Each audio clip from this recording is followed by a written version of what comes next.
Jamieson, Christopher de Guzman, and on down the line. We'll talk more about the Hornets as we go. They are 1-3 on the year. They lost at home last night to the Samford Bulldogs. Alabama 4-0, having won here yesterday 6-3 against the Jacksonville State Gamecocks. There was rain earlier today. We had some light mist fall about an hour and a half ago, but the home plate and the mound were covered and the field's in great shape as we are underway with today's ball game.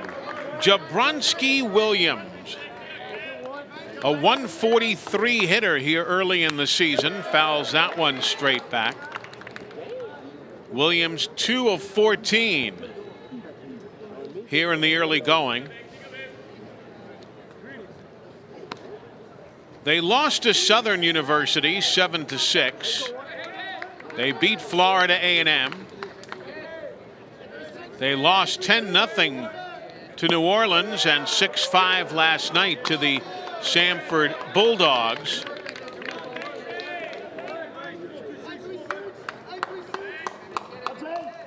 The 2-1 hit foul.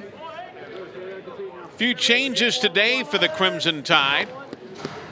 As the day goes, you'll be seeing Caden Rose playing at second base for Alabama.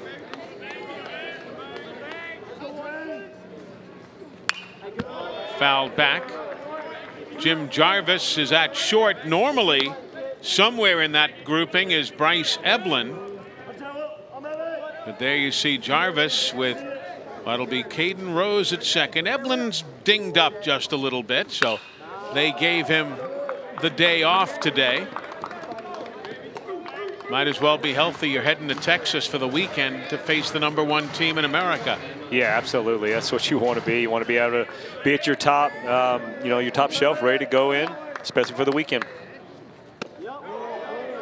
Did he go? No, says third base umpire Brian Hale. Nice at bat so far to start off the game from Mr. Williams. Got 5 strikeouts on the year, so not what you want to see from your leadoff guy, but it's still early. Fouled back out of play. I'll tell you, the top 4 guys did not do well at all in the first few games in this series between Williams, Jamieson, de Guzman. It was not at all what manager Jose Vasquez had been hoping for. Then last night, they scored 5 in the first against Samford. Line to the shortstop, and Jim Jarvis will handle out #1. Yeah, they scored 5 times in the first last night. Still led 5-2 in the 8th before losing 6-5. As you see the Bama defense today, Andrew Pinckney, who has been in and out of center field this weekend. He's played some. Caden Rose has played out there, and others. Saw that bottom line right there, Eli. 5 double plays the Alabama defense turned yesterday. That tied their program record. 0-2 to Trenton Jamieson. He's a .211 hitter. Jamieson is.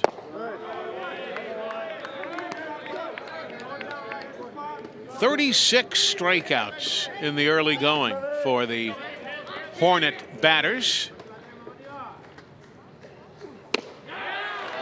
Correction, 37. Well, you saw that last season's average right there was .390. So knowing a guy can hit, just kind of off to a little slow start, and that's what's the tough thing about early on in the season. You see your numbers, and when you start off slow, those numbers are really, really low. And every time you go up to the plate, you start to see bad numbers.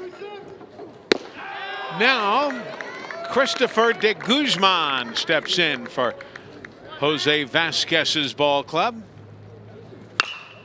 The 0-1 pitch hit towards the left side. Drifting over is Owen Diodati. He'll make the putout, and that is a pretty good first half inning of collegiate work for Hagan Banks. 3 up, 3 down, including a strikeout as we go to the bottom of 1.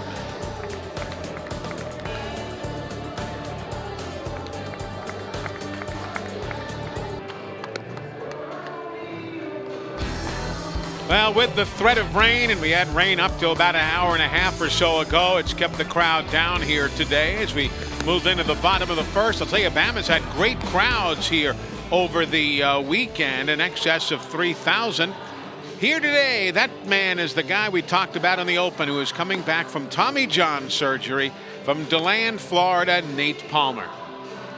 Yeah, Nate Palmer, it's a tough thing. You know, anytime if you know anything about an injury, I never had surgery, Eli, when I was out there, but there was time where I had to miss time due to some shoulder tendonitis and missed a lot of time. And for the biggest part for me was I changed the way I threw. So for Nate Palmer, this is where you got to go back and you just got to feel what it used to be like and go out there and just really compete. And again, like I said, first start after Tommy John's tough. Fastball's 87 to 91. A lot of times Tommy John can add a little bit of mile per hour to the heater. So sharp curve, high spin rate, and that's what you're going to see from him. He was a junior college starter, Palmer was, as the first pitch to Williamson is in for a strike, and behind Drew Williamson in the Alabama lineup.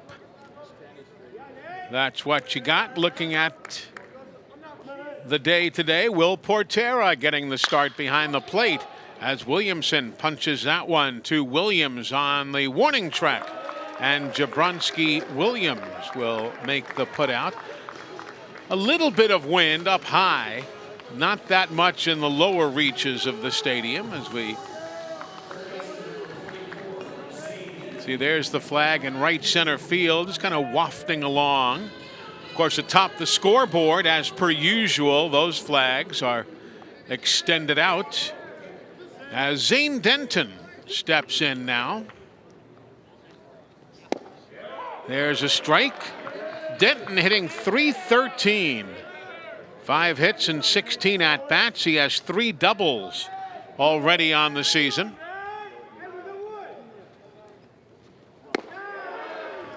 As we mentioned, this is the 9th meeting ever between these two teams. Bama has won the first 8, including 7 of them here in Tuscaloosa. They last met in 2020, February of 2020, and the Tide won that game 10-3.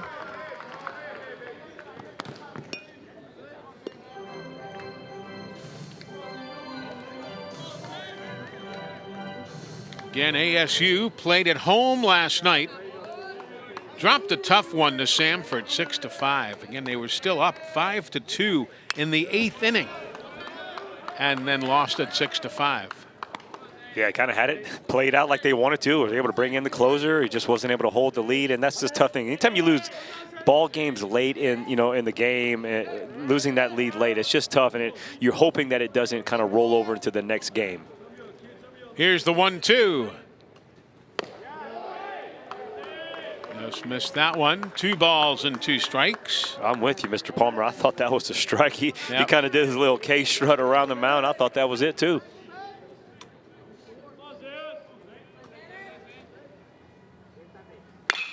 And that one hit to the gap in right center field. Denton could pick up his 4th double of the year, and that's where he'll hold up. So Zane Denton with a double to right center field. It'll be his 4th double of the season. And Alabama has a runner at scoring position with 1 out. Well, Eli, that's what a good eye will do for you. I mean, he laid off that close pitch. I felt like it might have been a strike. A lot of times you will get that pitch, and then once you don't get it, as a pitcher, you feel like, hey, I got to be a little bit more, over the plate. Sure enough, he does, and a good hitter will make you pay. That's just the type of hitter he is, though. He is a doubles, gap-to-gap type of hitter. Got some power. I mean, I think he had 9, 10 home runs last year, so it is there, but that's where he lives, right there in that gap. And now William Hameter stands in. Williams had a good start to the season. He's hitting .375, 6 of 16 at the plate.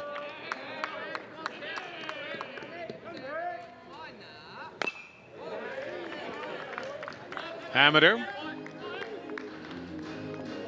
as was the case with Denton, Hameter has 3 doubles, 3 RBI already this season.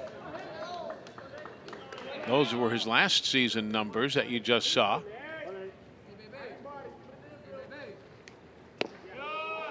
You know, just watching Nate Palmer, you're not seeing, I mean, I'm watching body language, you know, as you throw it. How does that feel? Does he kind of grimace? Does he look different right there? Everything just looks smooth. So, you know, so far so good on that first outing after Tommy John.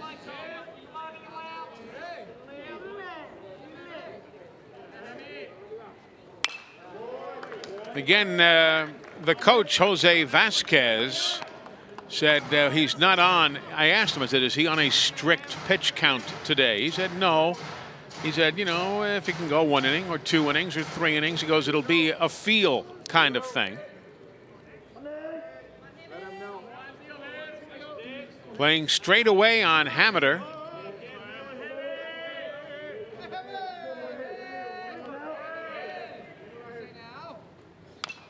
Fouled straight back. That gentleman with his hand to his face, that is Jose Vasquez. Nice guy. I tell you, he's a great storyteller, too. I was down there in the dugout today just enjoying our chat. Very opinionated about a number of things in college ball we'll talk about, including the transfer portal. He was not afraid to share some thoughts. There's a one-hopper. Reaching out is Lewis, and he's out. They get him at first base. Not pretty, but it worked. And now they're going to talk that one over. It was a nice job right there by Palmer. Yeah. Getting over and beating Hameter as a job. You know, that's as a job for your pitcher. You need to beat the runner there, especially if the first baseman goes out and get it. And by the look of things, and I can say this because I myself am a big guy, Palmer doesn't look like he'd be able to really set land speed records, but he got over there. That's the big thing, is you just got to anticipate. I mean, from a kid all the way up. I mean, the moment the ball's hit on the right side, you know, usually the whole dugout yells, get over there. The catcher should be yelling the same thing. And so it's just natural. The moment you see that ball there, no matter what, you take a good 1 or 2 hard steps. If you see the first baseman's going to go by himself, or if it actually goes to the second baseman, then you can kind of stop. And of course, Lewis had his momentum going towards second base, Lewis being the first baseman, as he reached out. The umpires have gone into the tunnel just adjacent to the Alabama dugout. It's on the far side, the left field corner side of the Alabama dugout. There's a tunnel that leads under the grandstands, and that's where the video replay equipment is set up. So Michael Kelly, the home plate umpire, he'll stay out. Danny Cricks, Brian Hale going inside, Eddie Loggins looking on. What do you think at home? I thought he made the out. I thought his foot got in there, but what they're going to say, a lot of times you'll hear people say, "Ah, tie goes to the runner." Like that, nowhere in the rule book are you going to find tie goes to the runner. It's a tough call, though.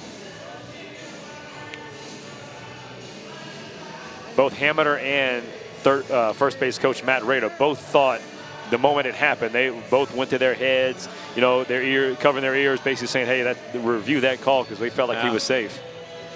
Of course, Denton advanced to third. That's where he is. And that's where he'll stay, obviously. Whether the runner at first was safe or out, Denton will be given third base. That's where he advanced to.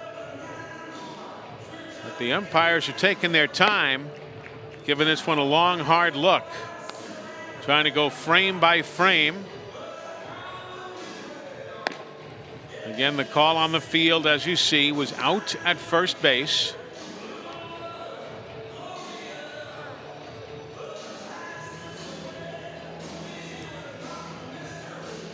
Meanwhile, Michael Kelly saying, did I ever tell you the one about they're just killing a little time waiting for the other umpires to. It's a lengthy review here. You think the other umpires go, hey, like, you know, did they place bets on it? Like, maybe they went I think you're right. I don't know. Maybe they went by that concession stand down there and they smelled those Conecuh sausage dogs and they stopped for a little lunch. I wonder if there's something amiss down there. Seriously, whether there's something that's preventing them from seeing the replay.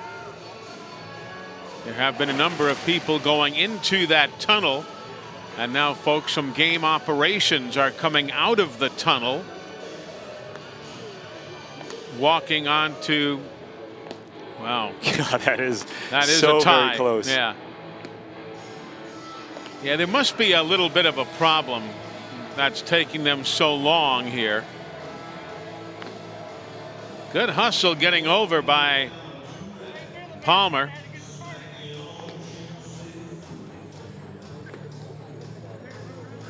You hate to see this for Palmer. I mean, this is, you're in your flow again. Yeah. We've already mentioned it. That first start back from Tommy John, you're thinking about the arm, and right now, big time layoff. You got to be able to stay loose. I've already seen him throw some pitches to his catcher, May. Alabama has their starter, Hagan Banks, out in front of their dugout, starting to toss a little bit, like an extended inning. I mean, you would do that if you're thinking you're scoring 4 or 5 runs. And we have just confirmed the fact that there was a little bit of a transmission issue.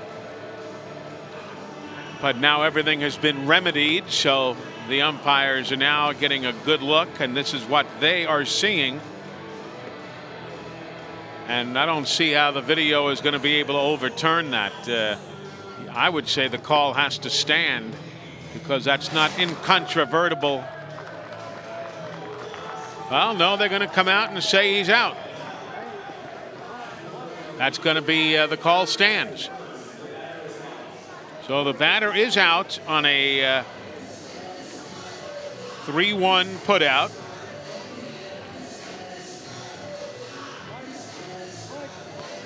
Denton stays at third now with 2 gone.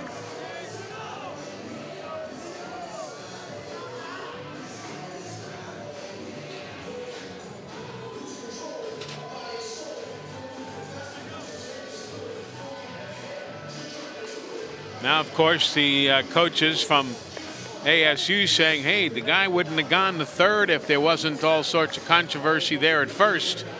And the umpire said, no, it's reasonable to expect that with that type of a play, he would have advanced from first to third.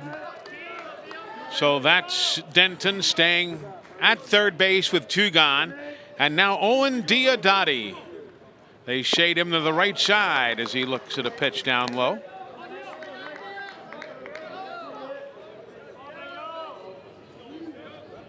11 homers last year. He had the walk-off homer here on Friday night against Xavier. Nice block by Hunter May.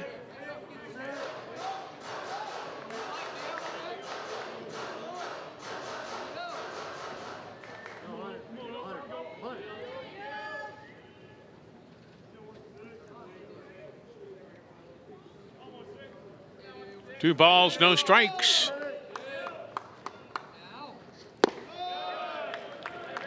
Flag down by May again. 3-0 the count.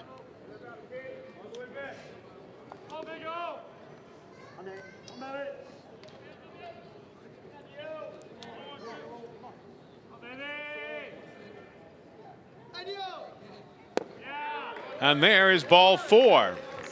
So Owen Diodati taking his time and walks Palmer for the first, works Palmer for the first walk of the day. You know, yeah, I thought the coach was out there talking to the umpire about, hey, can my guy get some pitches? You know, Yeah. He was throwing to the catcher, but the catcher wasn't down. I think that's why he went out there, just because it's such a long break. You would have almost like an injury given him a chance to throw maybe 1 or 2 down. And I think that's what he was doing. And obviously after that, might have wanted to. 4 pitches in a row.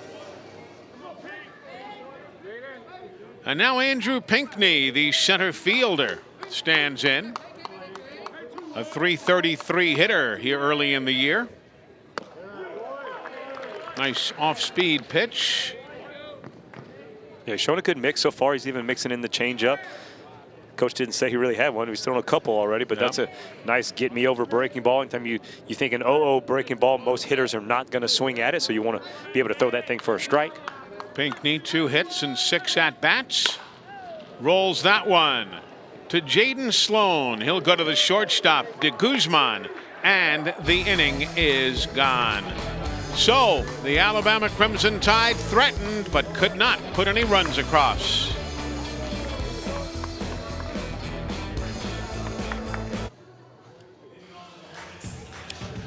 Back in Tuscaloosa, no score, Alabama and Alabama State. The Hornets picked to finish second in the East in the Southwestern Athletic Conference. Third overall because of those gentlemen, among others. Pitches inside to Hunter May, Lewis, Jimenez, and the aforementioned May. Boy, if he had connected with that one, it would have come down on campus in Montgomery. Yeah, took a big hack right there. But that's what you expect from your cleanup hitter, especially feeling good after a big weekend. May, a .333 hitter through the first 4 games of the season. 5 hits and 15 trips to the plate. He has 2 doubles and 1 home run. 2 balls and 2 strikes from Hagan Banks.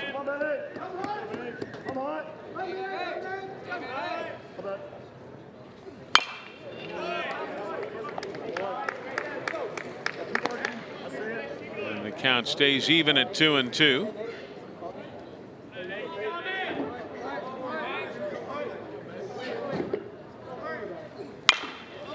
That one popped up to the left side.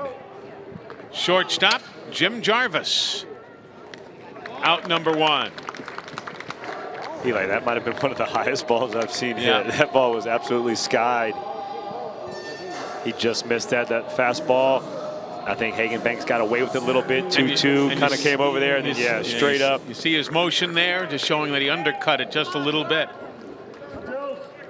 Now the center fielder, Ian Matos, to face Banks.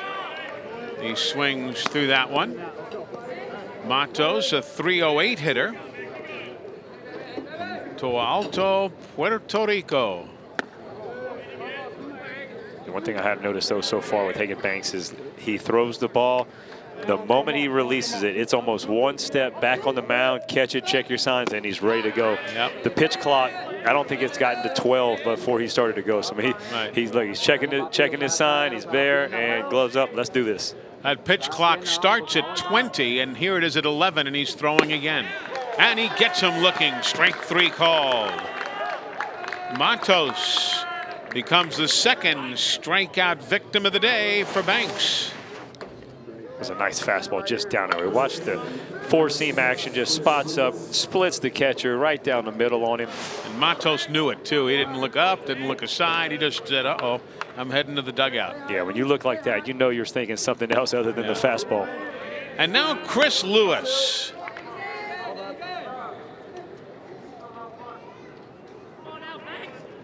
The senior.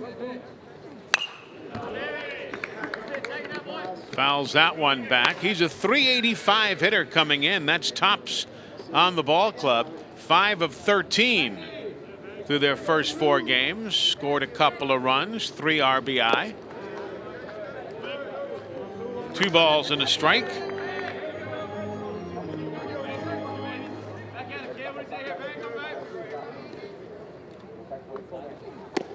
Don't remember if I finished my thought that they were picked to finish second in the SWAC East and 3rd overall in the entire league. Swinging strike 2.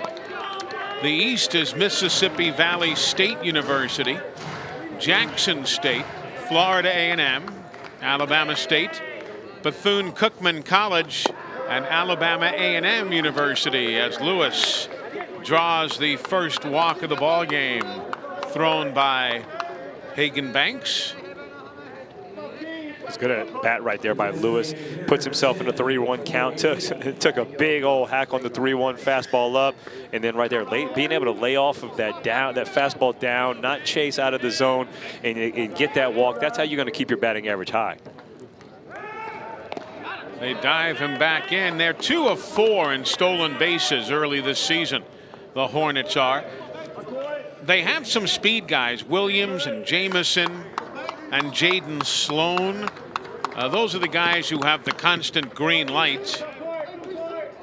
We'll see what Chris Lewis does as Corey King fouls that one away. King, the designated hitter, a .333 average in the first 4 games.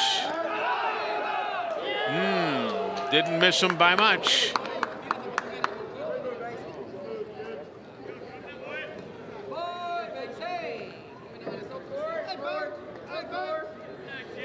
King looking at an 0-1.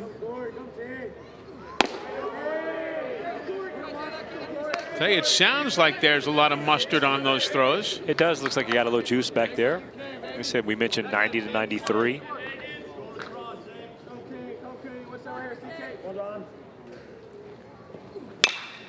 Hits to straightaway center. Andrew Pinckney. And the inning is gone. So he yields a walk, but he strikes out another man. And we move to the bottom of 2 in Tuscaloosa. No score, the Tide and the Hornets.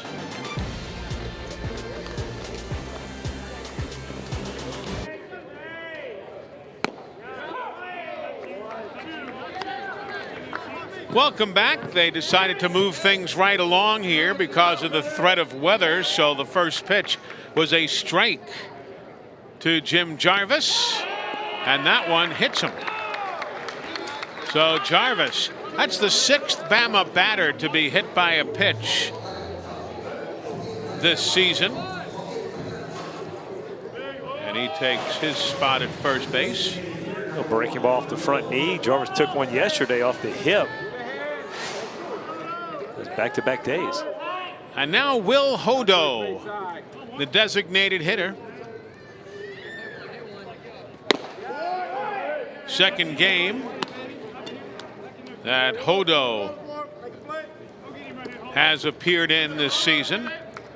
He was the designated hitter against Xavier in the second game of the series. Went 0 for 4 with 3 strikeouts. He's a guy that Alabama feels really comfortable with in this spot. Powerful hitting, DH right here. A freshman. But just the power potential is just off the charts, and that's what they see. And then obviously you want the glove to develop a little bit, so you know, possibly play some third base. I think he is kind of the backup third baseman behind Denton. You see him in the infield when they're doing their drills, but they really, really love his power potential. Jarvis leads off first. And Hodo hits that one a ton towards the right field gap. It's off the wall at the 360 sign. Red lights are up all around the diamond. So holding at third is Jarvis. Hodo in at second base with a long stand-up double.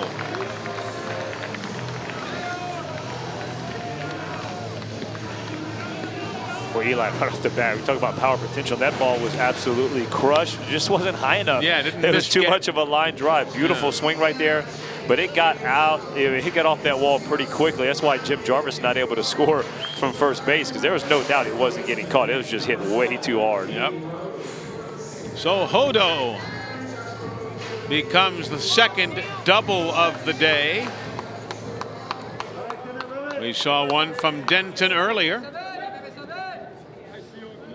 And now Caden Rose, the second baseman. He's a .500 hitter to open the year. That's in the dirt. Scoots away from Hunter May. And on the wild pitch, scoring from third base is Jim Jarvis. And Alabama takes the 1-0 lead.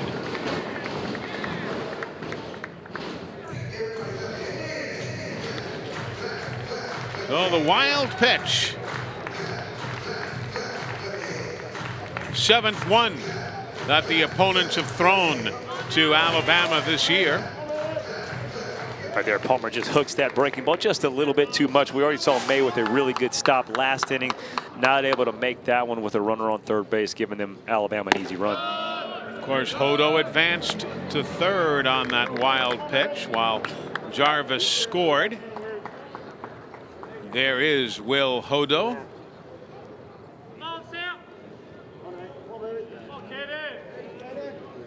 The 2-0. And that one is a base hit. RBI single to left field for Caden Rose. He continues to swing a hot bat, and Alabama now takes a 2-0 lead. You're right, Eli. He is swinging a hot bat. He had his first start in game 2, had 3 hits, had another one on Sunday. Gets another chance now in the infield. It's the first time I've seen Caden Rose play infield. Yeah. And so obviously that's not changing his approach at the plate. That ball was stung. And now the number 9 hitter, Will Portera. First time we're seeing him this season. Dominic Tamez has been the catcher in the first 4 ball games.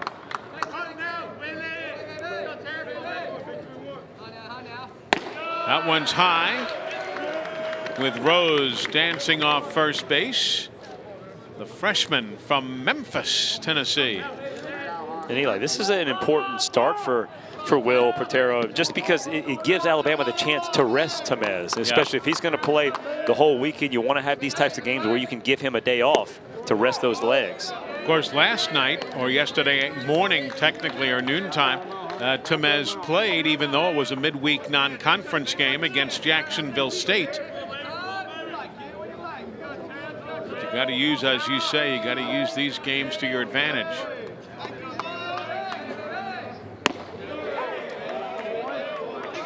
Love reading some of the extra notes on the scouting report. Works his tail off. Smartest kid on the team, an academic stud, Eli. Yeah, I love those descriptions.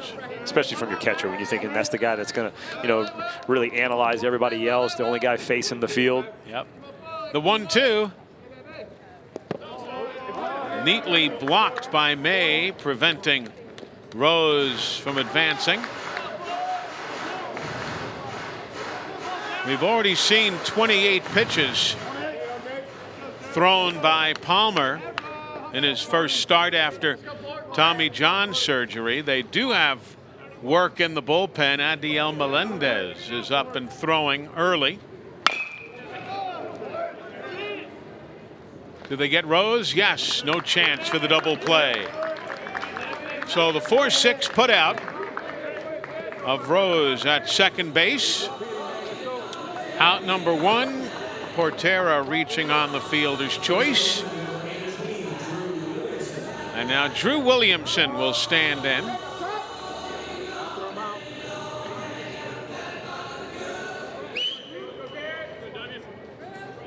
Portera leads off first. Alabama leads 2-0.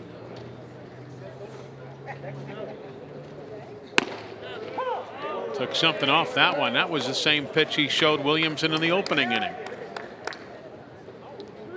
He's definitely got the get me over breaking ball, feeling good. It's sometimes though, and it's totally different when you got to get the put him away breaking ball, and that's the one he keeps bouncing and hooking too much, where he's not getting it right behind the plate. 1 ball and 1 strike.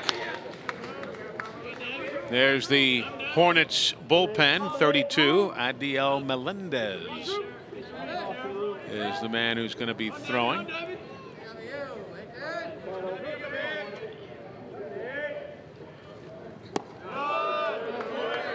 Two balls and a strike. Keeps throwing the off-speed stuff. Anyway, when you talk about coming back from an injury, a lot of times like you feel good, but it's the command that's the last thing to come back, where the true feel of each and every pitch, and then especially when it comes to the all-speed stuff, the breaking balls and the changeups.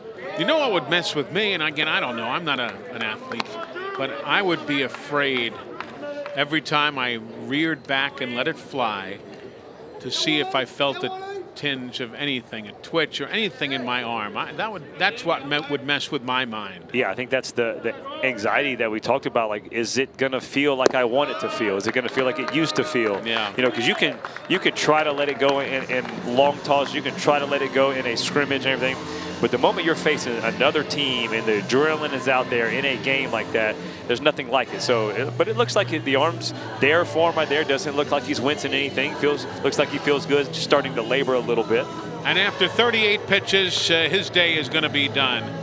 The manager, Jose Vasquez, the coach of the Hornets, comes out, takes a few strides towards the diamond, and is going to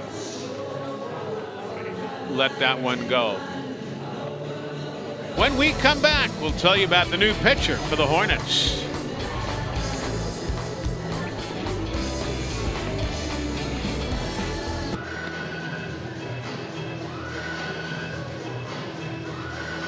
Omar Melendez is in the ball game. Another native of the island of Puerto Rico. A freshman making his first start. No numbers yet this season. Yeah, 6'6", Or his 210. first appearance, You're shall right, I say. that's all right. Yep. 6'6", 210, everything you want from a pitcher. That's a great body. Left-hander, let's see what he's got. What he does have is runners at first and second. Will Patera down at second base reached on the fielder's choice and moved there on the walk to Williamson, who's at first. You see Coach Vasquez playing the numbers, bringing him in as a lefty. Moves Denton from the left side to the right side, but he's got two more left-handed hitters in Hameter and Diodati right after him. And there's a strike to Zane Denton, who doubled to right center his first time up.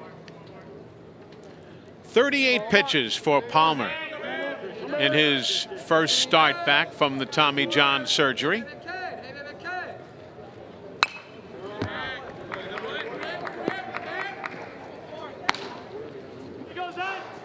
Gave up 3 hits, 2 runs, both earned, and he has the responsibility of the men on base.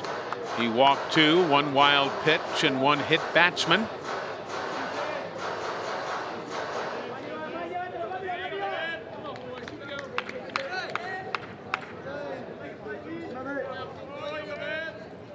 The 0-2 took a ton off of that one, and my goodness, he had Denton way ahead for the strikeout.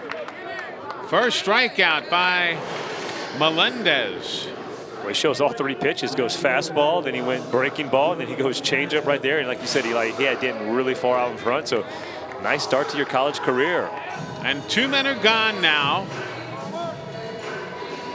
And William Hameter stands in. Hameter was the man who bounced to the first baseman, flipped to Palmer covering when we had that lengthy replay back in the last inning.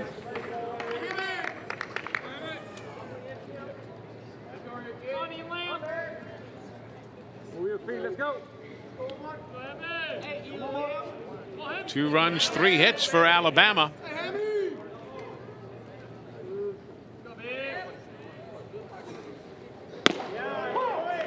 There's a nice one on the outside corner. 1 ball and 1 strike. They're trying to get the big-time arms to commit to Alabama State. They can recruit the position players pretty well, but that's the difference between the big-time programs and the medium-sized programs. Coach Vasquez was telling me the travails of recruiting at ASU, and he says, yeah, we got the position guys okay, but the big arms aren't coming to Montgomery. They're going to Alabama, they're going elsewhere to bigger schools. Well, he's got the right mindset. I mean, everything's won with pitching, right? Yeah. The most important guys on the team are the pitchers, so we all know that. No, just all jokes aside, but I mean, right now, just the look of this, I mean, 6'6", a lefty, I mean, these are the types of arms, you know, if he's able to develop these types of guys, because coming in a tough situation, your first outing, he's already handled it really well.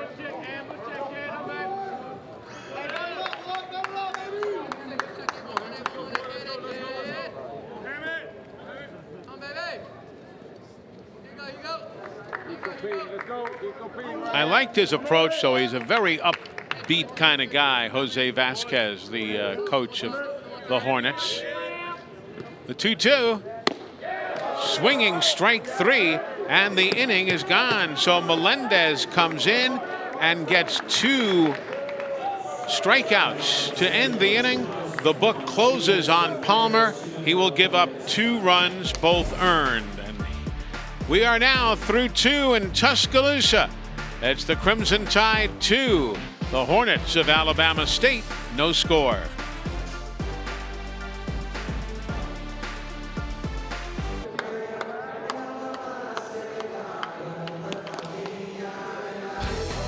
On an overcast day here in Tuscaloosa, Alabama, the Tide taking advantage of some wild pitches and some timely hitting. They lead 2-0 after 2. And both teams now have gone to their second pitcher of the day. That is Hunter Ruth, who comes in to pitch for Alabama, replacing Hagan Banks, who went 2 innings, walked 1 man and struck out 2. He pitched well, but Ruth's a proven commodity as well. Yeah, I really liked what I got from Hagan Banks for Alabama. I mean, the fastball was there. I love the intensity and just basically the rhythm he had. He was just ready to go, and that's what you want to see from the freshman. But you mentioned Hunter Ruth, Eli. Yeah. That's the former Florida transfer. Has some SEC experience pitching in conference play. Fastball 87-90. Throws both 2-seam, 4-seams. 1 ball and no strikes to Christian Lopez. Bouncer to the left side. And nice pickup on the short hop by Williamson on the throw from Jarvis. And that's 1 man gone here in the Hornet third. How easy does Drew Williamson make that look? I mean, he does it all the time. Very good fielding first baseman. And when you look at the body type, you're probably thinking this guy's a masher, not quite the position player, but he is as good a fielding first baseman. You can't say in the conference you got Trey Morgan at LSU really good over there, sure. But Drew Williamson can hold his own, especially on those 1-hop balls. I mean, that's so many guys. He saves errors from Alabama's defense. Now Jaden Sloan, he's one of the speedsters that has the green light once he gets on base.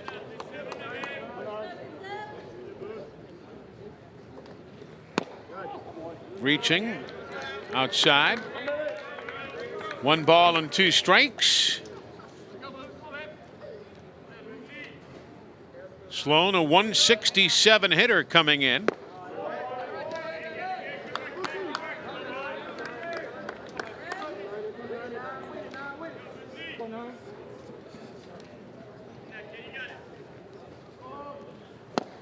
And a swinging strike 3. A good bit of heat on that one from Hunter Ruth. Strikeout will be the 3rd of the ball game for Bama pitching. You can see I talked about the 2-seam, the 4-seam. Right now he's got the 2-seamer working. We saw a really tough swing on the first one. Ball just kind of boring in on his hands. And right there you can see some late action. And that's the same thing. That's a fastball that looks really off the plate on the inside, and it's coming back. So 0-1 the count to Jabronsky Williams. Fouls that one down. He lined to the shortstop, Jim Jarvis, his first time up.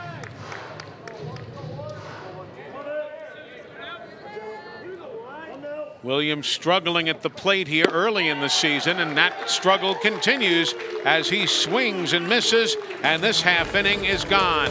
4th strikeout of the ball game for Bama pitching. We go to the bottom of 3 in Tuscaloosa.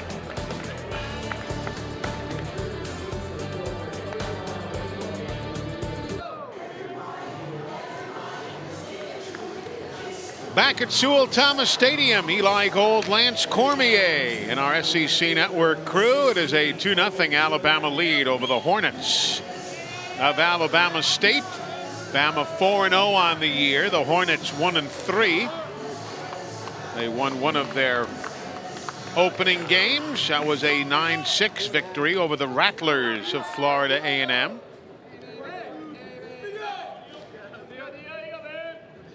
And now Owen Diodati takes the first pitch, and that one is a hard skip past Jaden Sloan, and it'll be a single to right center field for Owen Diodati.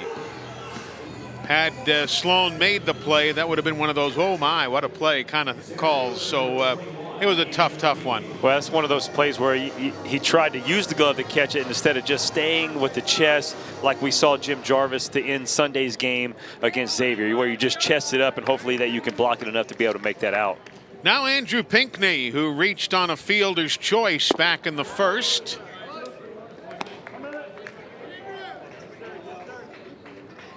Two nothing. Alabama leads.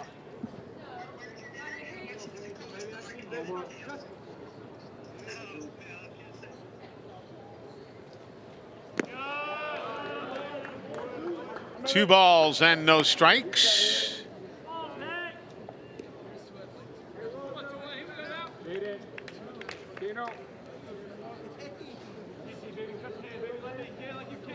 Shading a few steps to the right side on Pinckney.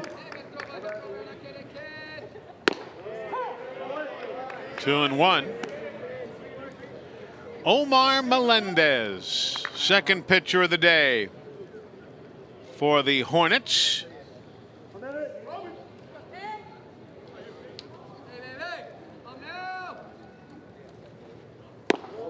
Took a ton off that one. Just to make sure you're cool here, this is Omar Melendez. They have Adiel Melendez on the roster and Osvaldo Mendez. Just to make sure those of you are fans of the Hornets, keeping things straight. The 2-2. And there's a strikeout. A nice pitch, that one. Yeah, I like the debut so far. We got 3 outs, 3 punch outs.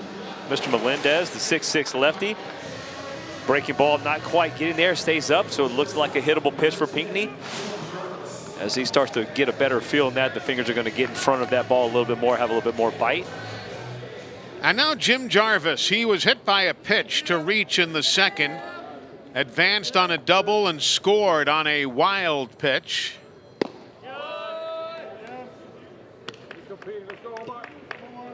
Bullpens are quiet right now, although we expect to see a number of arms here today.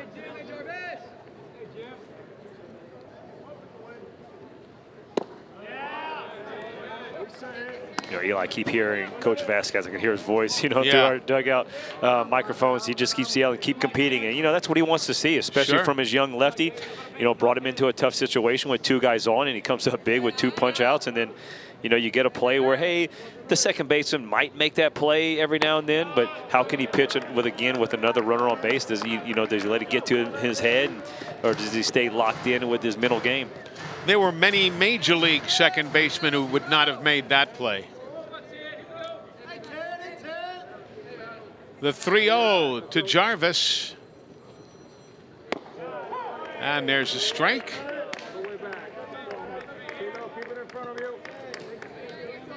The Hornets go home for a series against Tennessee Martin this weekend, while Alabama heads to Austin, Texas to play the #1 Longhorns. And look out, that one is back to the wall.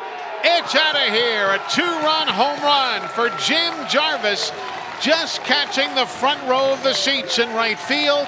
And Alabama has taken a 4-0 lead. Eli, that's one of those you might want to get the ball back. That's Jim Jarvis's first home run in his college career. He got every piece of that fastball. Outfielder Jamison, the way he measured up the wall, it's like, is he going to rob it? But Jarvis just enough into that first deck of the right field Ragers. So Alabama jumps out on top now by a score of 4-0. And Will Hodo, the designated hitter, who doubled to right center his first time up, stands in and looks at strike 1. Their little home run celebration, Eli, they come in and they break a board. Bouncer to the right side. Pitcher covering. Not in time. He didn't either get there or touch the bag. A 3-1 attempt after the nice grab by Lewis at first base. but Hodo will outleg everybody to the bag, and Alabama keeps this inning going. You're right. He outlegged him to the bag. Again, we mentioned you got to beat the runner as a pitcher. And the foot didn't even touch the bag, just to add insult to injury. That's true. That's true. Yeah. Well, I was just mentioning their home run celebration. They come in and they break a board like karate style. Jim Jarvis is usually the one holding the board, so this time he got his first chance. I think in his mindset, he's like, I don't know if I'll ever get a chance to break one of these boards. And now Caden Rose looks at a slow breaking ball for a strike. He singled to left, an RBI single back in the second. Alabama 4 runs on 6 hits. ASU zeros across the board.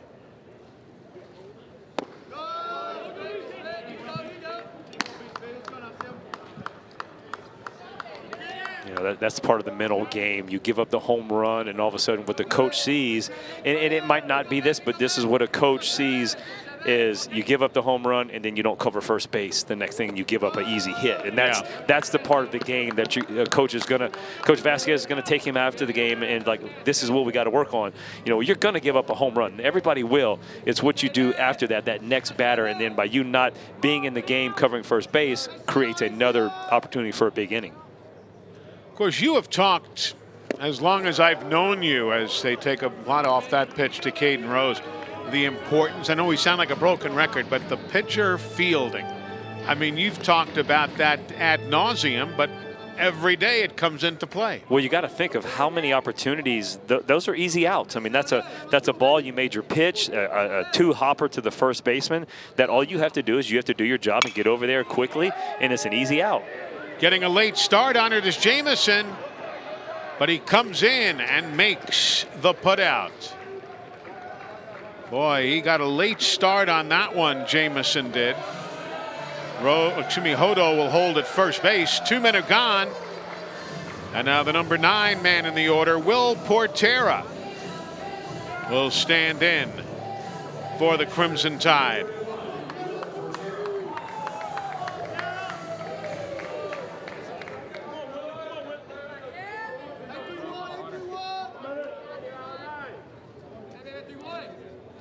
Leading off first is Hodo. And there's ball 1.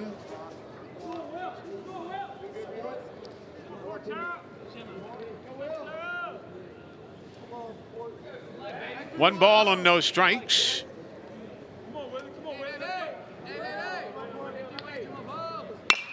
That one is hit sharply to left center field, but it'll hang up for Matos. He'll drift over to make the putout, and the inning is gone. But Alabama adds 2 more runs to their total on a Jim Jarvis 2-run homer to right center field. We are through 3 here in Tuscaloosa. It's Alabama 4, Alabama State nothing.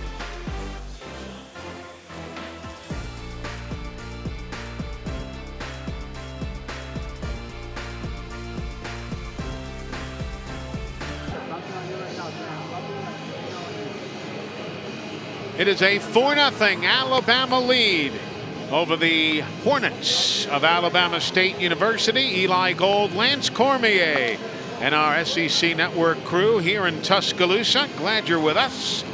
As Trenton Jamison will stand in now. He struck out swinging in the opening inning.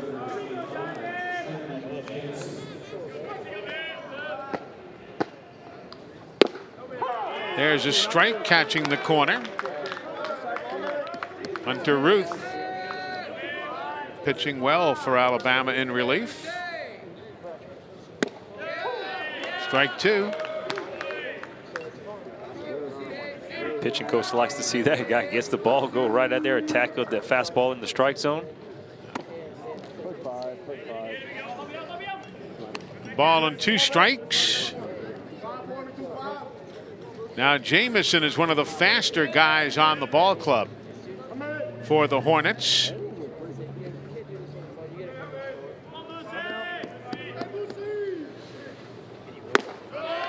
Speed won't help him there as he's walking back to the dugout with a strikeout on his card. 5th strikeout of the ball game thrown by Bama pitching. Got like a little slider, has a little tilt toward the end, just out in front, like you said, Eli. And that's something Hunter Ruth's a guy that's battled a lot of injuries in his career, so it's good to see him back out there competing. This pitch here, the first one to De Guzman, is drilled to right center field. A base hit. So Christopher De Guzman reaches. And the catcher Hunter May will be stepping in.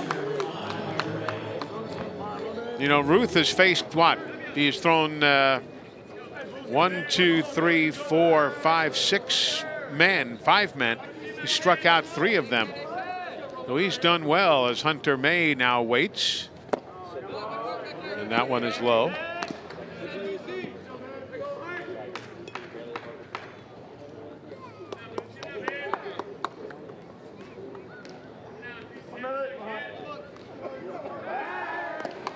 I mentioned it earlier in the opener, the double plays that Alabama turned yesterday. This is another guy that has the opportunity. Talked about the sinker that he throws, the two-seam fastball that runs into these right-handed hitters.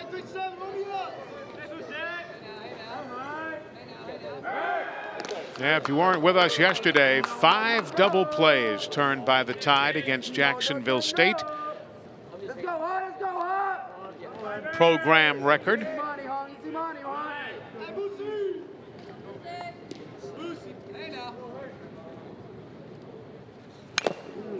Fouled straight down. The ball and a strike.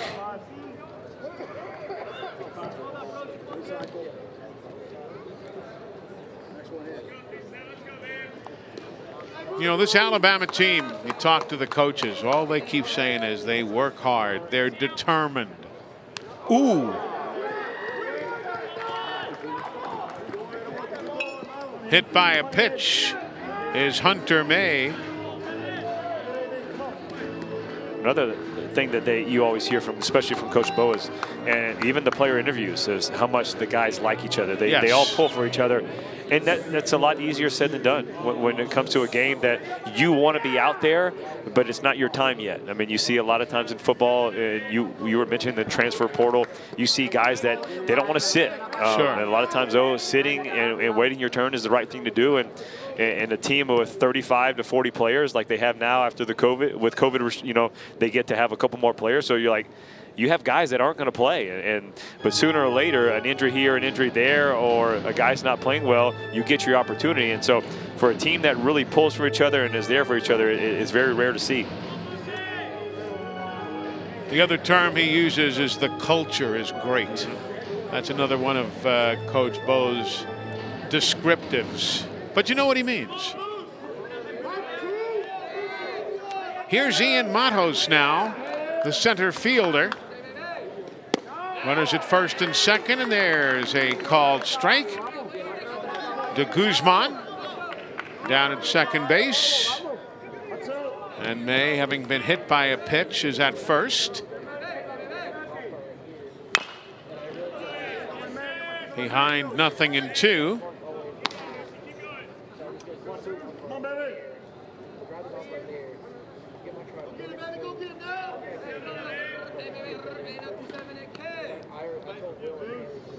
A lot of chirping out of that Alabama State dugout. That one's fouled out of play.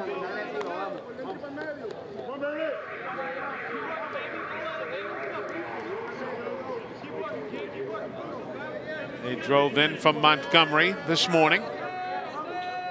The Hornets did after hosting Samford last night.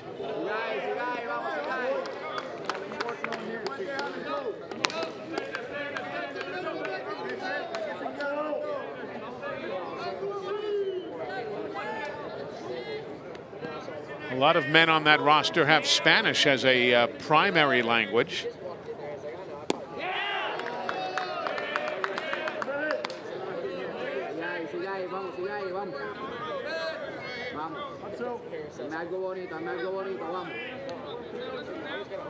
A ball and 2 strikes.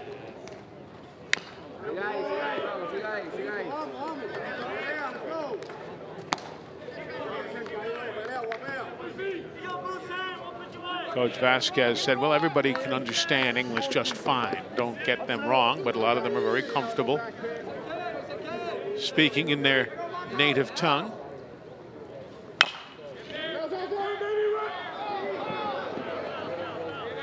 And it finally rolls foul. Patience right there before it was gobbled up. Well, right when Hunter Ruth is attacking it, I thought he was going to grab it. It's one of those things like, man, you got no shot. You might as well let it roll, because if you grab it, he's still safe anyway. So your best bet is just let it roll. And I think Zane Denton might have said something, because Hunter Ruth pulls off and Denton's like, I got this. And of course, Zane had the better view of what was going on too.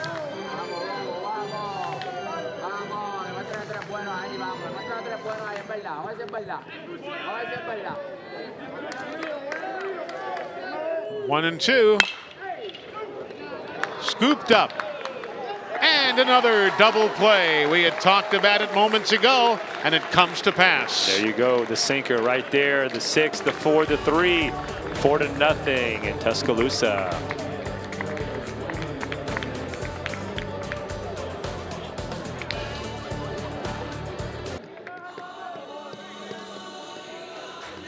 We are back. There is the game summary to the moment. Nate Palmer and Omar Melendez, pitchers for the Hornets. Jarvis, the 2-run homer, and Hunter Ruth, who is in relief of Hagen Banks, throwing well. 2 balls and no strikes to Drew Williamson. He flew to left in the first and walked in the second.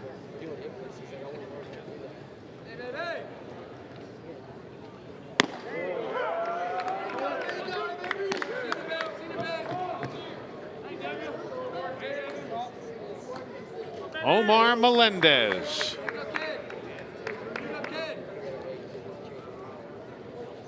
Another of the young arms, and that one, he got underneath it just a bit.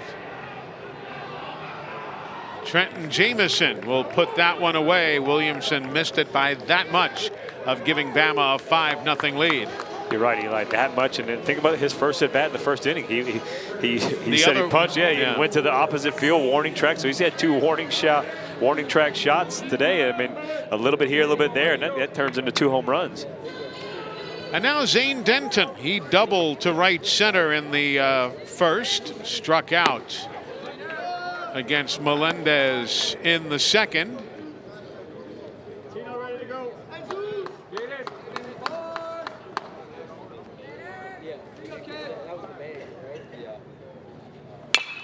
That one's punched out to straightaway center field. Matos drifts, but he'll give way to the right fielder, Jamison, and he will make out number 2. Hey folks, our women's basketball doubleheader on the SEC Network will feature this matchup for you. Number 1 South Carolina heads to College Station to face Gary Blair's Texas A&M Aggies. That's at 8:30 Eastern, 7:30 Central. It's one you don't want to miss. That, of course, is Coleman Coliseum, the home to the men and women's basketball teams here at Alabama. The men winning on the road against Vanderbilt last night. The ladies have had some big wins. The ladies are home against the Vanderbilt Commodore. They're at LSU first, and they're home against Vanderbilt this weekend. William Hamater now, 0 for 2. Bounced out and struck out. And he's behind 0-2. 2 strikeouts today for Hornet pitching, both by Melendez.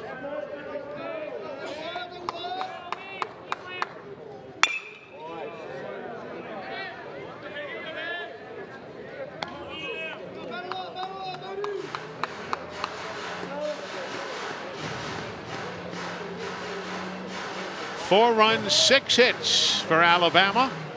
No runs on 1 base hit for ASU. And that one right back up the middle, a base hit. Single to center. for William Hameter. Came into the ball game a .375 hitter.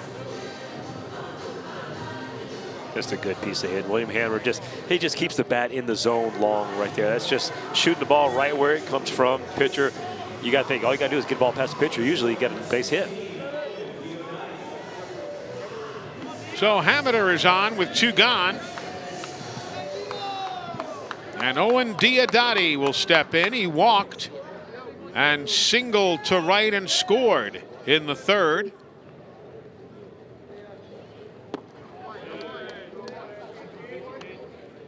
To me, Eli, he's kind of the game changer for Alabama's lineup. Diodati? Yes.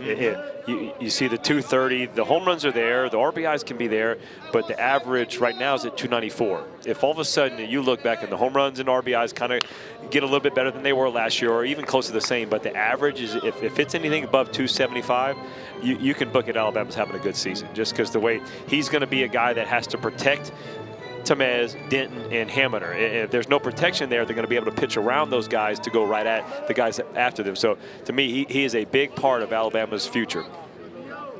Analyzed exactly as you would expect from a pitcher.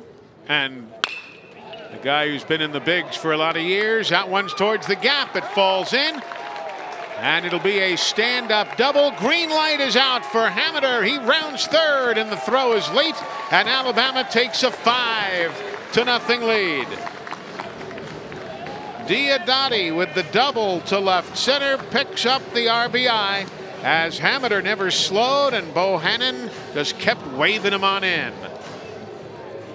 Yeah, this is the type of swing that he needs to have. This is not a, for the most part of his career, he's been a dead pull hitter, and he goes opposite field off of a lefty. That's a left-on-left matchup that he hits a double in the gap.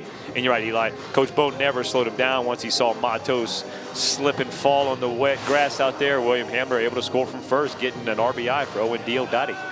So it's now 5-0 Alabama, as Andrew Pinckney will stand in. He hit into a fielder's choice to end the 1st and struck out swinging in the 3rd.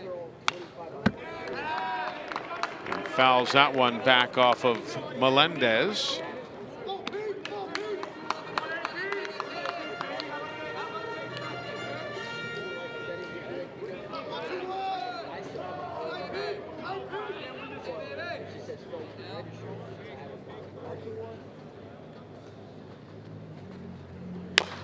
Slow breaking ball. Long throw across the diamond. In time. Nicely done by Christian Lopez at 3rd. And the inning is gone, but Alabama adds another. The Tide's on top 5-0.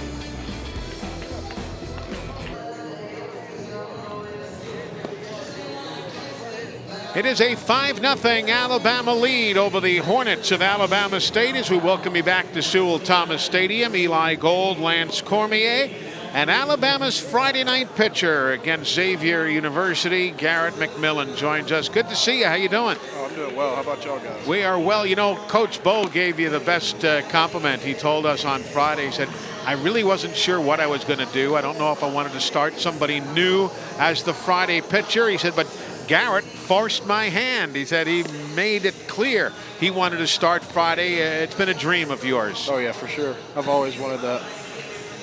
How difficult has it been, because of your background, loving Alabama, being a Bama fan, how difficult has it been to say to myself, hey, I'm here, I'm doing this? It's got to be something special, huh? Oh, it just now really has set in. I mean, the whole offseason, the whole training, all the way up to it, still didn't feel real until we started playing games, and now we're playing games, so it's finally starting to feel like it's actually a thing. Well, you got a little, your guy next to you is your battery mate. He's there for you always, right? Is Mr. Tamez the team clown right now? Yeah, he's a clown. You already know him. Dominic's played well, though, hasn't he? Oh, yeah, he can swing it. He's a tough batter to throw to, that's for sure.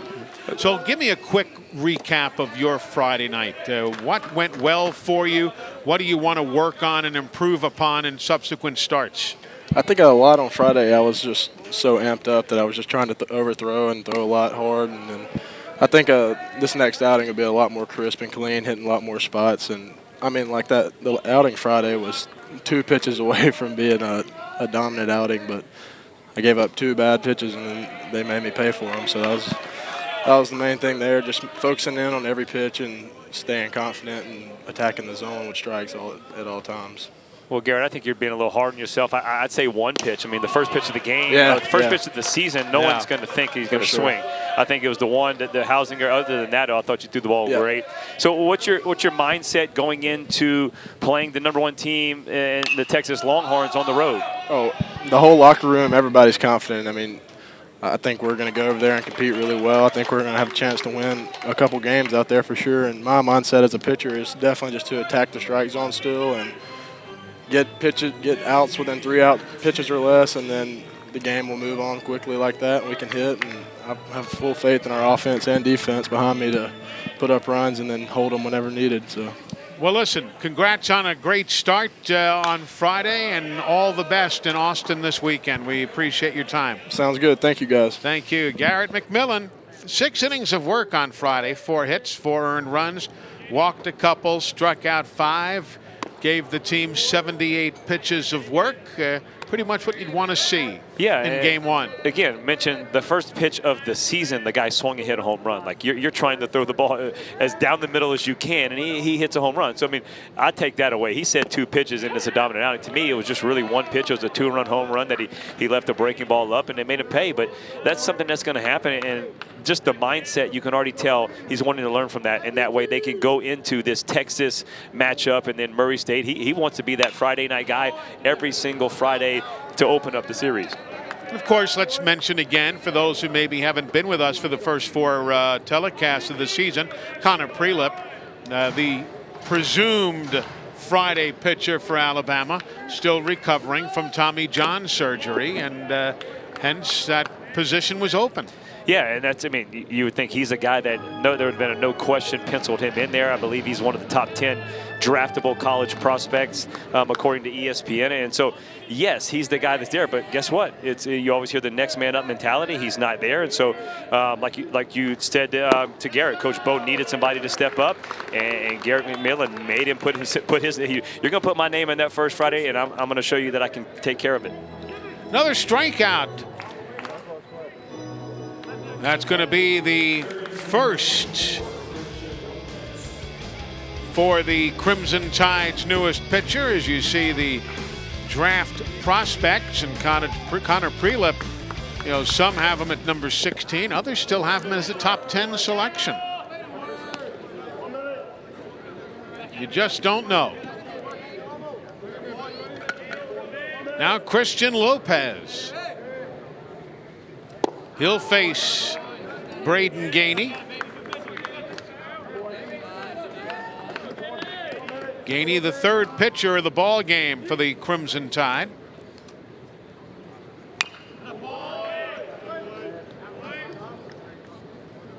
Two balls and a strike. Ruth went 2 innings of work, gave up 1 hit and struck out 3.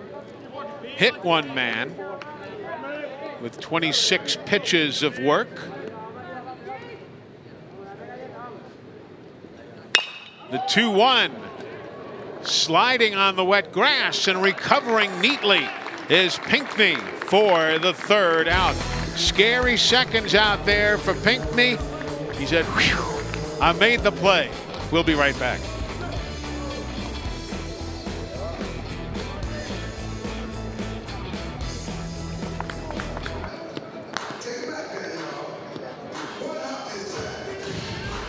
We go to the bottom of 5 here in Tuscaloosa. 5-0, the Crimson Tide over the Hornets of Alabama State. And the 6th-year head coach of the Hornets, Jose Vasquez, joins us downstairs. Coach, it was a pleasure talking to you before the ball game. And, regardless of how this day is going, you're still picked to finish 2nd in the East and 3rd overall in the SWAC. You've impressed a lot of people with your ball club. Well, thank you. That means a lot. We're working hard to put a good product, every day, representing our university the best way possible. And, we got a group of good young men that, work really hard. And we got some goals for this year, some expectations that we want to obviously get to. And, I like this club. I think we're going to find ourselves in a lot of bowl games. And all I'm asking for them is to give give me their best and to compete every time they go out there.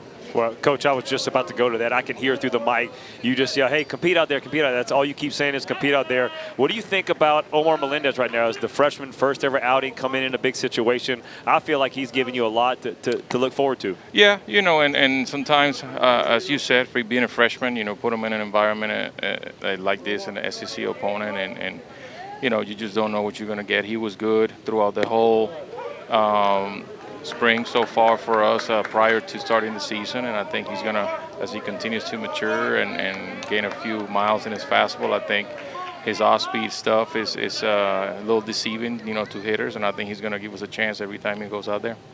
And Jim Jarvis looks at a pitch low. Before we let you go, going back to your starting pitcher, Nate Palmer. He gave you 38 pitches of work today. Yeah, there were some crooked numbers on the scoreboard, but how did his arm feel coming off the field? It better, feeling good. I was able to talk to him and gave us a chance. Just a few pitches, obviously, that could have gone our way, but he competed. He made some mistakes, and so that's what happened when you play good opponents. You have to come in here and you have to play perfect baseball to be able to not only win a game, but to stay in the game. And obviously kudos to what Brad is doing over here, and it's a good program. We definitely enjoy the challenge, and hopefully we can continue to to play hard and keep it a ball game. Well, it's great having you here. All the best to you and your SWAC season. You got yourself a good ball club. We wish you the best. Thank you so much, guys. All right. Take care. Jose Vasquez, the 6th-year head coach of the Hornets of Alabama State. I really had a great time chatting with him today. That just obviously he's trailing now 5-0. Not a lot of smiles, but he was quick to share a lot of stories sitting in the dugout before the ball game. Nice guy. Really nice guy. I'll tell you one thing he did talk about, though, is the transfer portal. He was very quick to share some thoughts. He said, he was talking about Alabama State. He said that we lost 3 really good players, one to Washington, one to Houston, one to Southern Illinois. He said, so as it is the case in a lot of sports, in a lot of schools, he said the transfer portal, not really all that good for the smaller schools. He said the guys who aren't patient, they're going to go, and you lose, and oftentimes the guts of your ball club. Yeah, that's the hard part, is because when all of a sudden you're grooming these players, and then all of a sudden they have a breakout year, and they see opportunities at bigger schools and more Power 5 schools. They see those opportunities. Like you said, you just mentioned 2 or 3 guys that went into the transfer portal. 2 of them go to big-time Power 5 schools, Sure. programs that have more of a winning tradition. And so that's something that, and then if you get somebody from the transfer portal, usually you're getting somebody from maybe a bigger school that didn't get to play or is not the player that they thought they were. So that's the hard part. And then you're not having to develop those. So it is tougher on those guys. But, I mean, like you say, he's talking about competing in his players. I mean, Coach Vasquez is going to be a guy that's going to compete against you on the recruiting trail. He's going to do everything he can to continue to build his program. Exactly. The walk to Hodo was the 3rd of the day issued by Coach Vasquez's pitchers. 1 gone. Caden Rose is in. He's 1 of 2 today. Single to left, an RBI single back in the 2nd.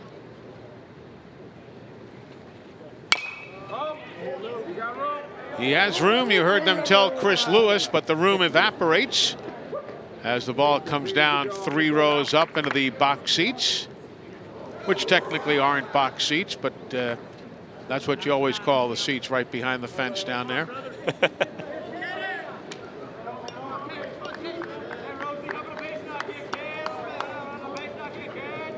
A ball and 2 strikes to Caden Rose. I liked your question about Melendez. He's impressed, even though he's given up stuff today. He's impressed him. You can tell he's got a good arm. Well, you got to take that. The one was a 2-run home run by Jarvis. Probably, Sure. You're thinking the guy hadn't hit a home run in his career. I'm going to challenge him. There you go, round the horn, double play, inning is done. So Melendez digs deep, gets out of a potential jam, and it's 5-0 Alabama.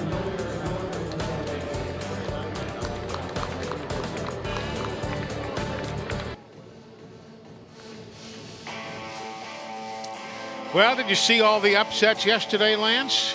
Sure did, Eli. How about Lots of 'em. FSU losing and Sam Houston State doing the job with Oklahoma State? Go figure. A lot of smaller in-state schools taking to the bigger in-state schools. How about that route from Grand Canyon over Arizona? Nice kick save and a beauty. And Gainey throws to first base for out number 1. That was a goaltending move that would have won him the Vezina Trophy right there, which is the award that goes annually to the best goaltender in the National Hockey League. Hey, you talk about fielding practice. If you can't use your glove, use something else to stop it and make the play. Well, Sloan retired. Well, if you remember, I said something about it was Hameter. I said usually you just get it past the pitcher, and if it's up the middle like that, probably got a good chance for a hit. But if as a pitcher, if you can do anything you can to stop it, that'd help you out. Now Williams lashing that one foul past his first base coach.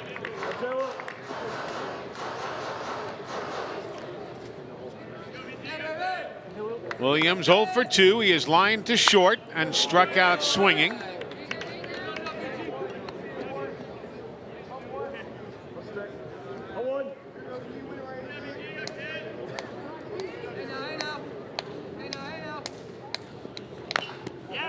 You know what's looked good after the early part of the weekend for Alabama when they committed the errors back in the game against Xavier.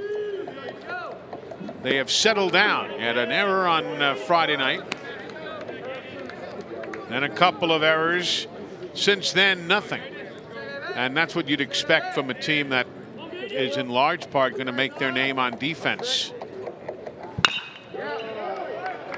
Yeah, you're thinking that's the team that fielded in the high 970s last year. This got a chance to probably be an error just the way that was played. I think he's had a couple instances where it seems like the wet ground has really affected him out there, but Coach Bo really prides himself on the defense, and that's something they really want to showcase, that they are good, and especially being athletic as they are.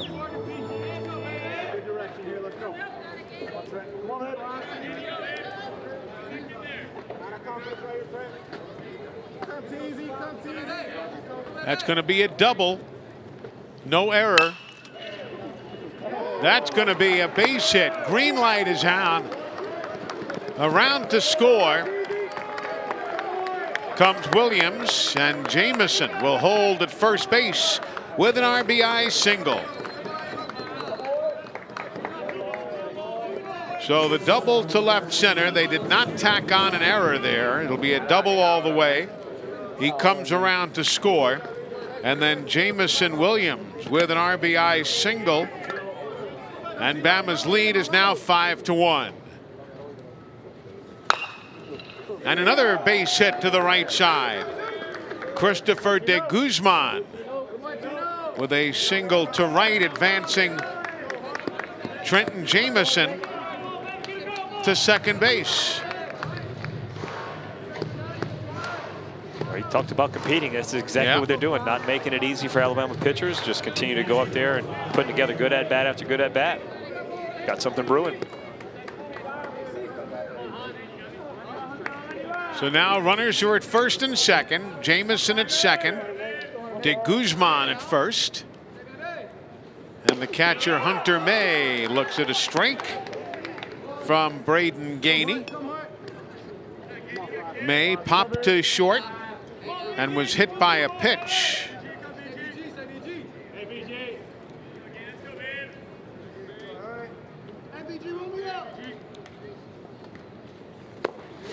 Nice block by Will Portera. Tell you, Bama catchers have been active over these first 4 or 5 games, whether it's Portera today or Dominic Tamez. They've been having to root around in the dirt a little bit. They don't call those the tools of ignorance for a reason, Eli. I mean, that's one of the tough. I mean, to me, it probably is the toughest position to play, just because there's so many plays that everybody just kind of sleeps on. That was a good play for you. It took a lot for that catcher. He needs to be in that game mentally every single pitch. The 1-2. Did you have a favorite catcher? And I don't mean personally. I'm talking about a guy that you were just extra particularly comfortable with when you saw him behind the plate? Well, just here at Alabama, we had a run of, started with Matt Frick, and then it went to Kelly Gullidge, Jeremy Brown, all SEC catcher after all SEC catcher. Jeremy Brown was my catcher the last 2 years here in my career, and he won the Johnny Bench Award. And then, sure. And you get to pro ball in different teams. I got traded around, all this stuff, and you're moving around. But Brian McCann was one in the big leagues with Atlanta that you really didn't even have to think. So like in college, Coach Jim Wells was calling the pitches. He was our head coach, but he did the pitching staff as well, and he called all pitches. Now, I had the opportunity to shake off and do what I needed to do, but in general, you just didn't shake off. You just let him call what he wanted. Williamson stays with it nicely. That was tough, even though the wind is not blowing hard at all.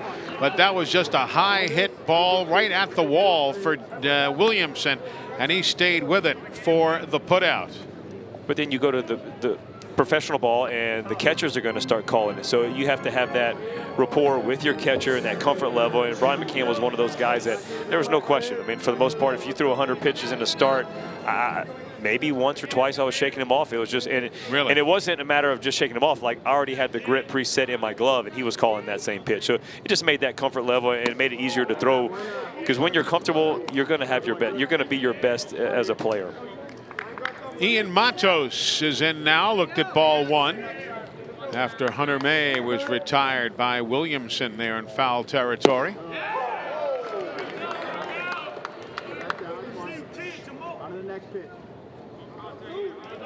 Did you hate to have to shake off a catcher's signal, or is it just part of the business? Well, it's just part of the business, but also that sometimes, like, if I just really trusted the catcher. Back goes Hammiter to the warning track. He'll pull it in, leaning on the wall, and the inning is gone. We'll come back and finish our chit-chat about pitchers and catchers. But it was an RBI single to center by Trenton Jameson that put the Hornets on the board.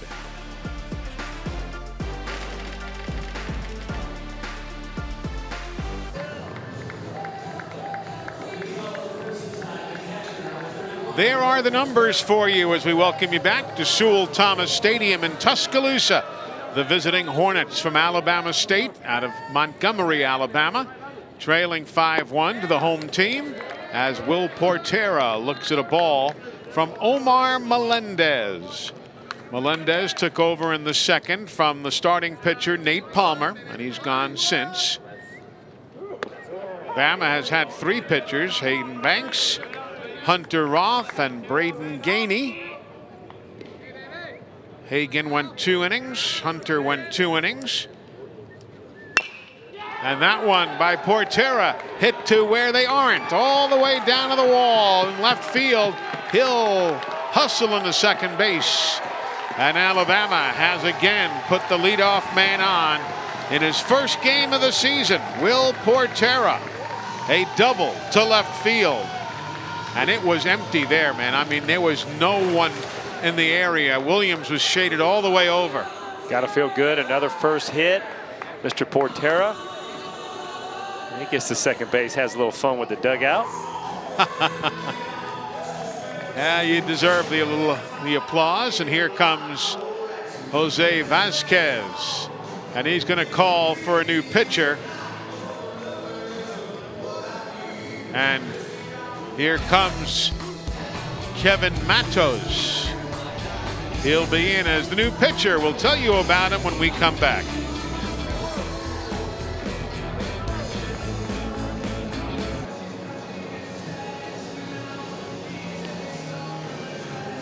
In for his second appearance of the season from San Juan, Puerto Rico, Kevin Matos made 1 inning of work earlier this season, struck out 1, has not yet given up a base hit.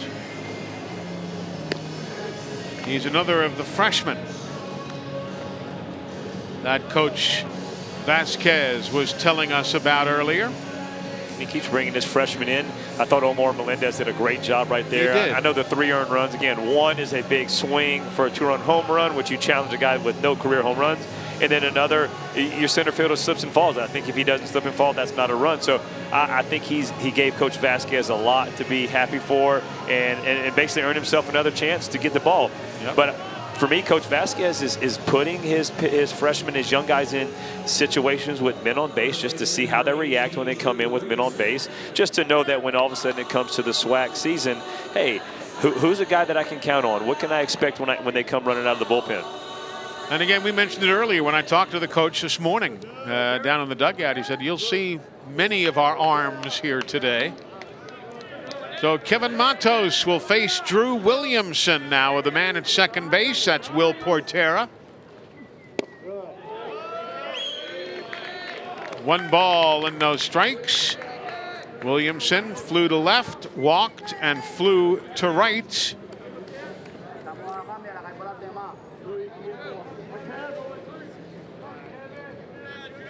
They have played solidly defensively, the Hornets have today. I bring it up simply because they had 5 errors on Saturday. See ya.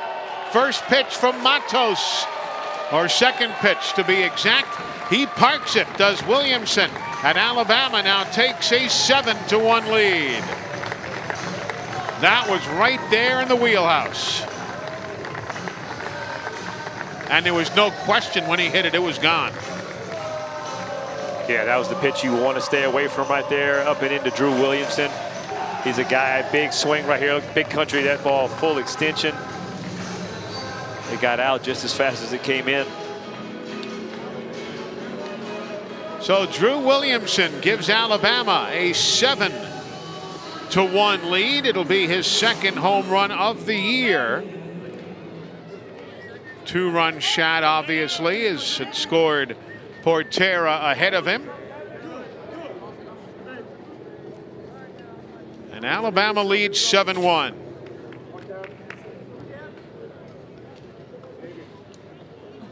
You know, Coach Bo talked about just consistent production. We're seeing 3 crooked numbers on the board in 6 innings. And does that one stay fair? No, it does not. It was given a heck of a ride by Denton, but it was foul. But when you're putting offense and you're scoring runs in 4 of the 6 innings, I mean, you're getting that production, and what that tells you is offensive guys are going up there with a good, solid approach. They're not giving at bats away, and no matter what, no outs, 1 out, 2 out, they're still trying to do what they need to do, and that's how you just create a good offensive philosophy, and it'll hopefully for them, Alabama, that it'll continue to linger on throughout the season. You know, even yesterday, Alabama scored 1 in the first, 2 in the second, 1 in the third, 1 in the fourth, 1 in the sixth. They figure out ways to manufacture runs. If it's not a homer, then it's, you know, the nickel and dime stuff. And there is strike 3. Called on Denton, who looked at that one and never moved the bat off his shoulder. It'll be strikeout number 5 of the day for Hornet pitching. The first on Matos. And there are those guys we were talking about who have helped find ways to make it work for Alabama.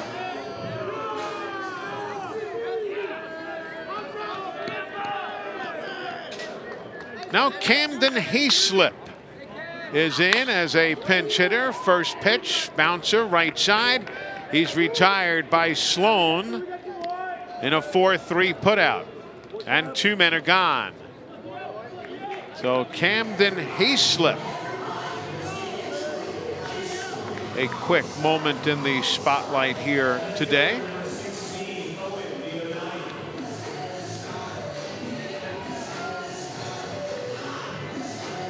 And now Owen Diodati will be coming in.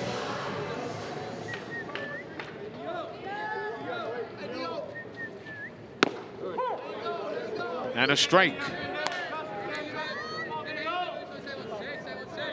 That was Hayslip's first appearance of the season, by the way. Didn't even have time to talk him up as he went on the first pitch. Oh, that one got away from Matos. Yeah, somebody needs to talk to Camden. You can't go up there swinging first pitch. You got to get Eli and Lance up to talk about you. You got to get the full bio out.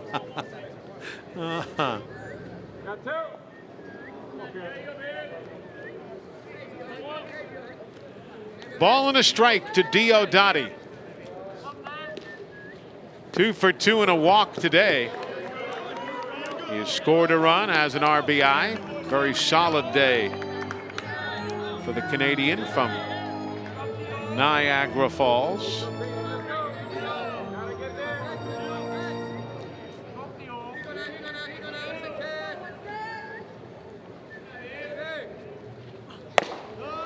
Seven runs, 10 hits for Alabama. 1 run on 4 hits for ASU. Diodati found something a little humorous there and a nice little smirk on his face.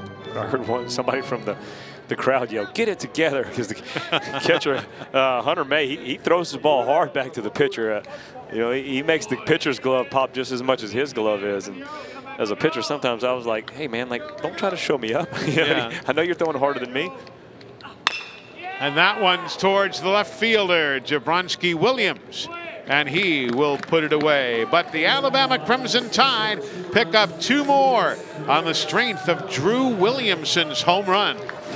Yeah, Drew Williamson gets the fastball up and in, and he greets Matos to the game. Look at that exit velo, 105 off the bat. Big country with the kick to finish.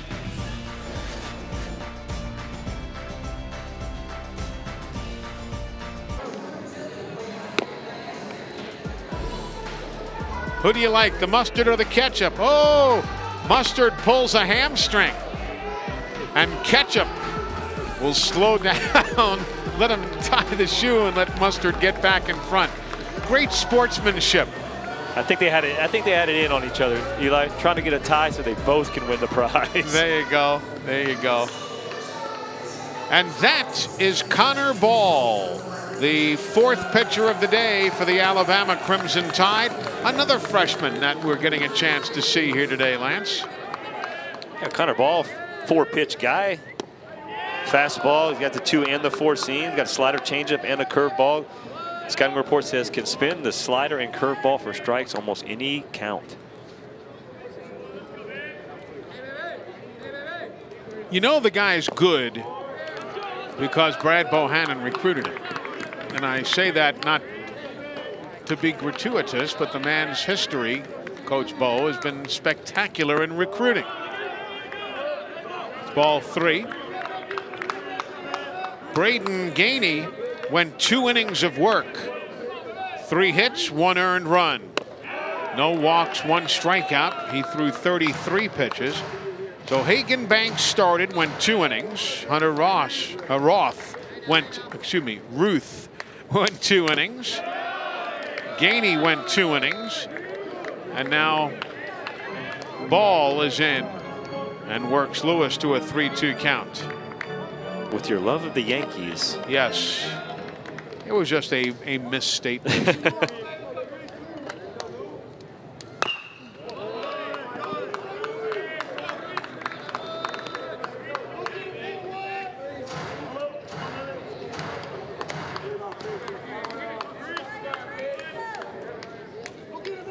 Three-two on the way.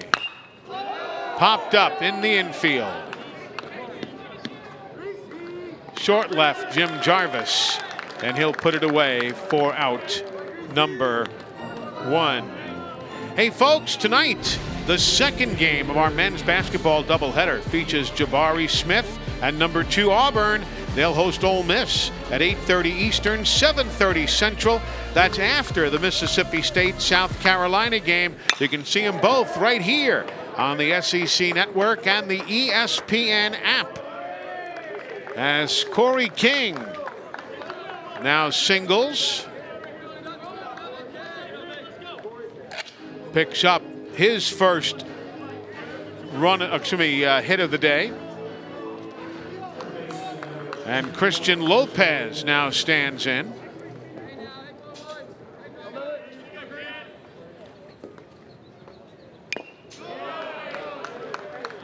There's that slider talked about. I like the way he came back. Ball, first 3 pitches in his college career out of the zone, but he fights all the way back, gets that leadoff guy out. This is the number 1 thing you want to do as a pitcher is be able to get that leadoff guy out. The 0-1. Back goes the center fielder Pinckney. He'll reach up and make the grab for out number 2.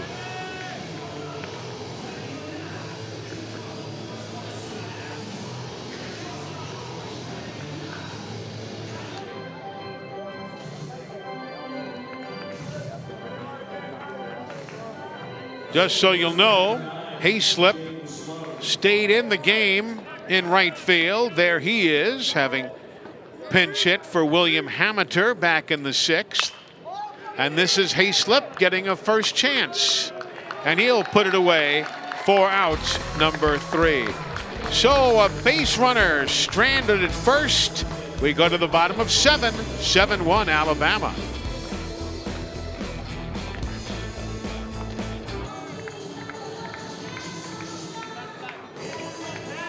Welcome back, everybody. There's the game summary to the moment. 7-1 for the home team. Alabama trying to go 5-0 to open the year. The Hornets came in 1-3. Neither team with an error today. And now Andrew Pinckney will lead off the Alabama half of the 7th.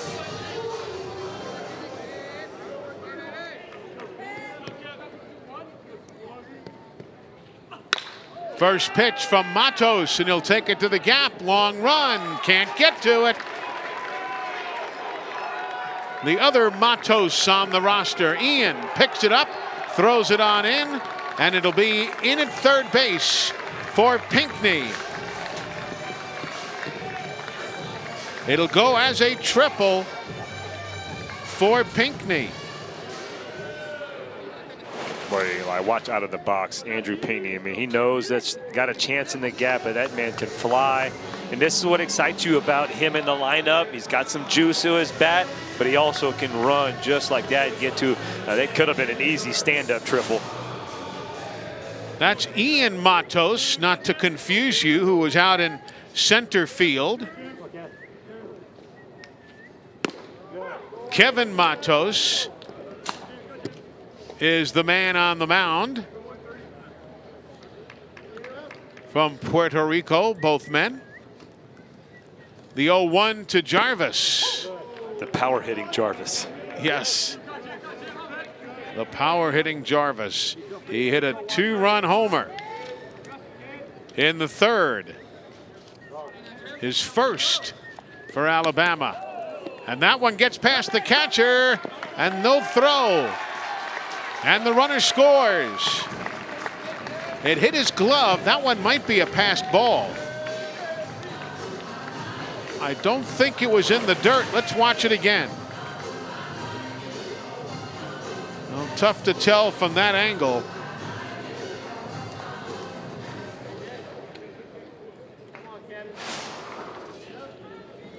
Eli, how about 228 career at-bats before your first home run?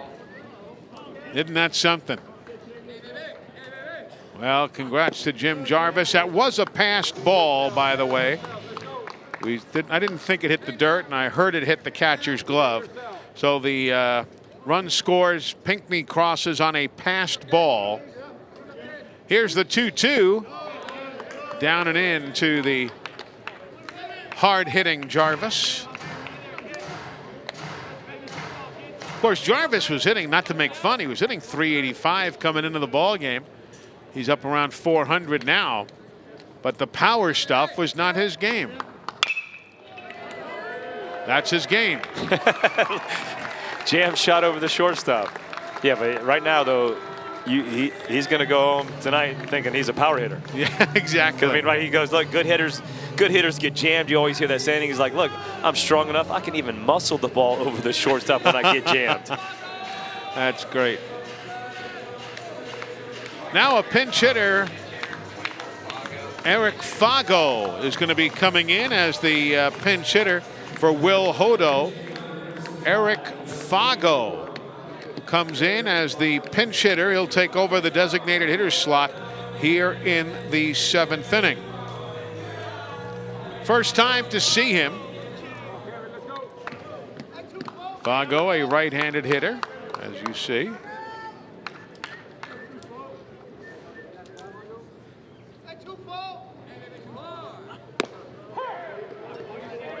And there's a strike. Graham Crawford has come out into the on-deck circle.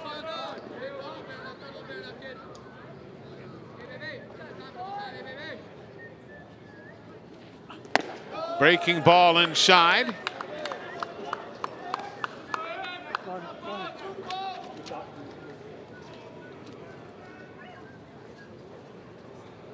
Coach Bohannon using this game as an opportunity to use everybody.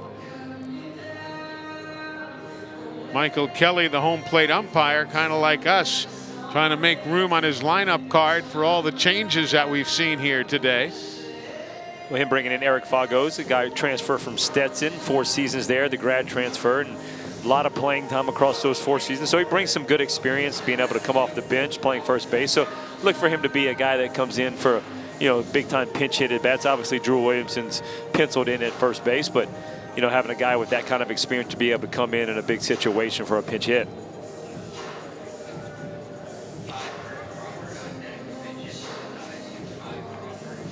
A lengthy meeting at the mound, but Kevin Matos will stay in. I thought it was very nice at home plate umpire Michael Kelly. Instead of walking straight to the mound to kind of speed things up, he walked halfway up the first base line, then kind of oozed on over to the mound just to give the coaches time to talk to Matos. 2 balls and a strike.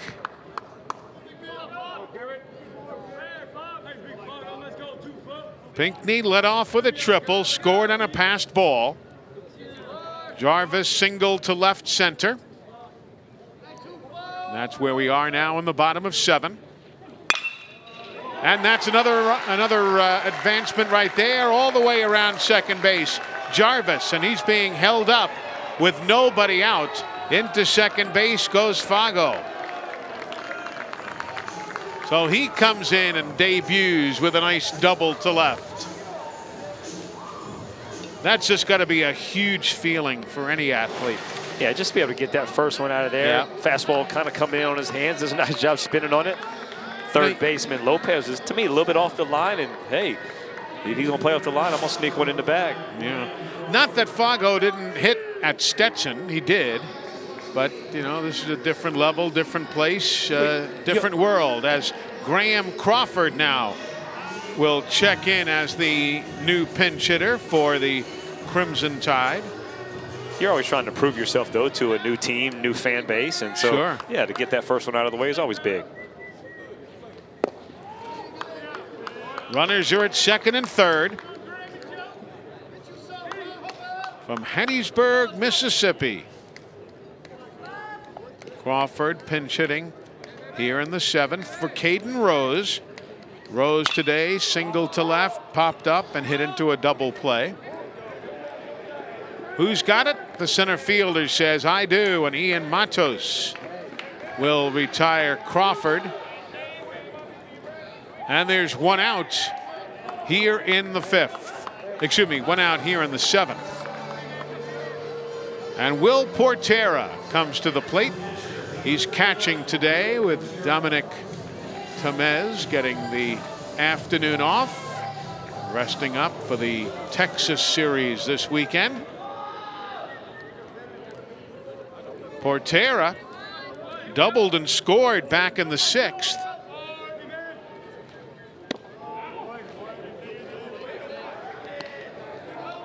One ball and no strikes. It was a nice sharp breaking ball right there. Yeah, man. That one had some motion on it.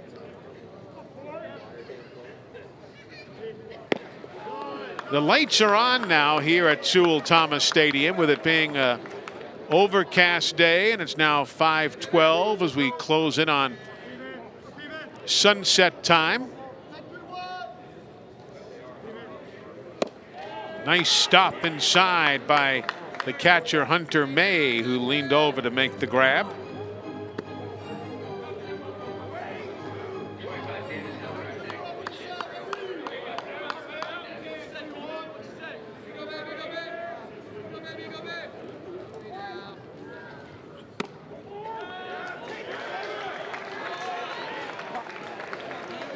And now a pinch hitter after the walk right there. Another pinch hitter for the Crimson Tide, not before Coach Vasquez comes out. Davis Heller was coming out as the new pinch hitter.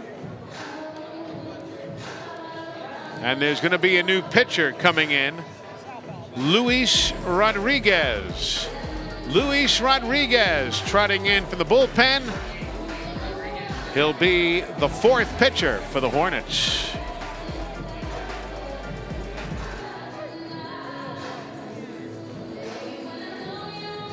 Well, there are roster moves plenty here. First, from Puerto Rico, Luis Rodriguez is in, the sophomore.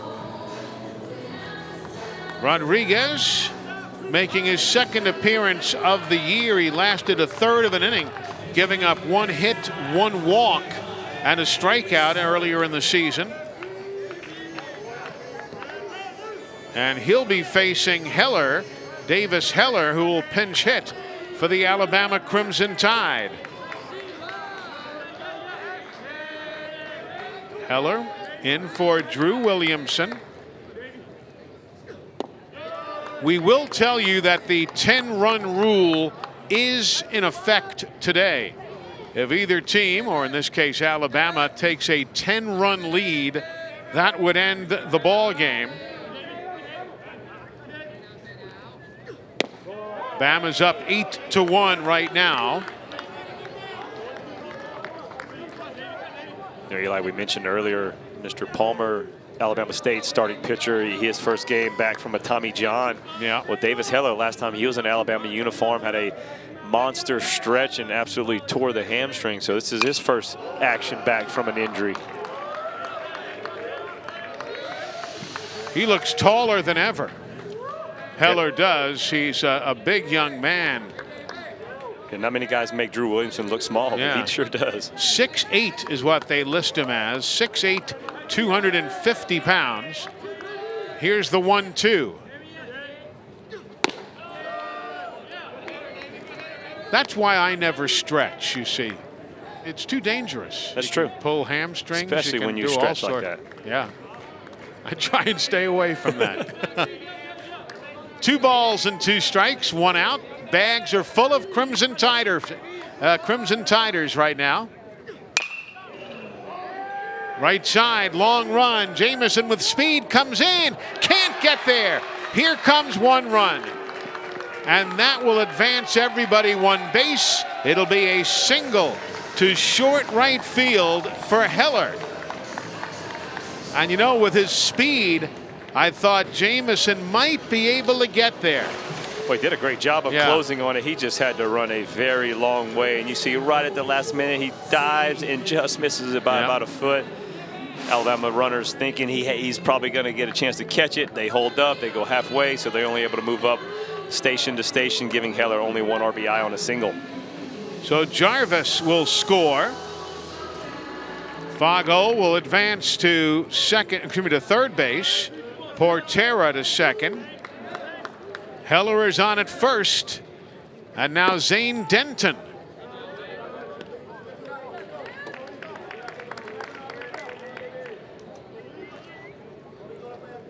Nine runs, 14 hits for Alabama to 1 run, 5 hits for the Hornets. And the count evens at 1 ball and 1 strike.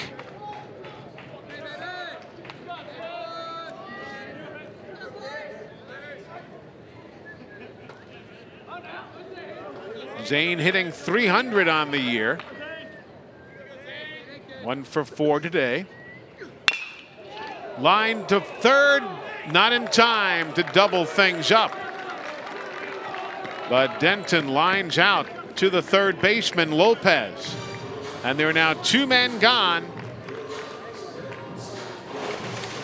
Well, Eli, right here. This is something that it doesn't necessarily matter, right? In the grand scheme of things, in a 9-1 ball game, a guy getting doubled off. But you got to like a backup guy that's coming off the bench, still staying in the game, seeing the ball hit on the line, freezing and getting back, not getting doubled off.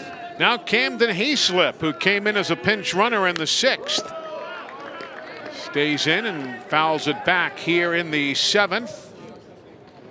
Hayslip came in for Hammiter and then took over in right field defensively for the Tide. Still though, 2 pitches, 2 hacks. He saw that first one and grounded out, and he wanted to get again. He doesn't want us to talk about him.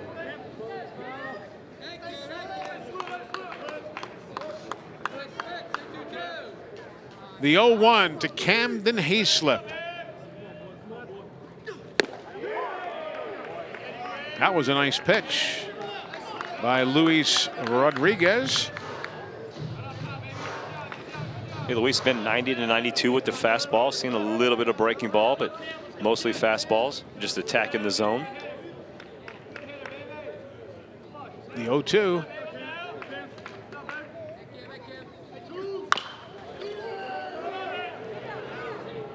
Pitcher gets over, and they get him. It'll be a 3-1 putout at first base, ending the inning. But Alabama adds 2 more to their total.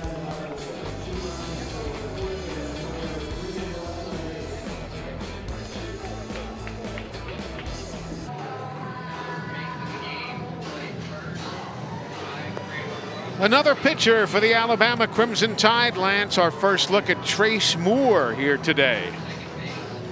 And Trace Moore, the fastball, changeup, curveball guy. Not going to overpower you, but a guy that's going to go out there, throw strikes, compete. Really going to use the glove side of the plate, so away from the lefties and inside to the righties to establish that changeup down and away. So that's what's going for the Crimson Tide on the mound. Meanwhile, Davis Heller will stay in the ball game, and he'll play first base for Alabama, replacing Drew Williamson. Portera will move from behind the plate to second base, replacing Caden Rose. There he is right there. Crawford will go in behind the plate as the new catcher, Graham Crawford. And there's a look at who's where and why and how. Who's on first? Exactly. Can't get that seasoned vet like you. No. Now Jabronsky Williams, top of the 8th for the Hornets. Remember that? I think we've talked about it. That great headline in the Chicago Trib. Did you see that? This is true. This is not a joke. The Cubbies, and you'd know this. You're a National League and American League fan. The Cubs had a guy who's he was a Japanese player whose last name was H.U. And there he stood on first base. It's a true story. You can look it up online. And the Chicago paper had a big picture of him standing at first base, and the headline said, "They were right after all." Who's on first? Yeah. That goes back probably, I don't know, 3 years, 4 years now. Could be longer than that. Right field, base hit. Right through the wicket and on the way to the wall. So a single and an error and all the way to third. Does the relay get him? No. It'll be a 2-base error on the single to right. And with his kind of speed, he had no intention of stopping. It'll be the 2-base error, allowing Williams to go to third. Yeah, you see, you're right. Right after he misses the ball, this is the part. You made that one error. Now you got to be able to hit the cutoff man, because I think if he hits the cutoff man, Jabronsky Williams just kept running through the stop sign, and if he's able to hit the cutoff man, you probably got a great chance to throw him out at third base, but missed the cutoff man, gets him there, and now on third base, nobody out. So Camden Hayslip with a tough defensive situation as Jamison swings through that one, 0-2.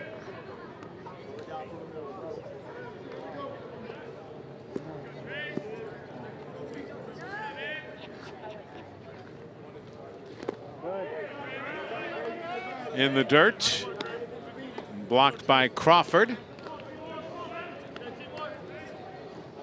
Crawford is a catcher by trade.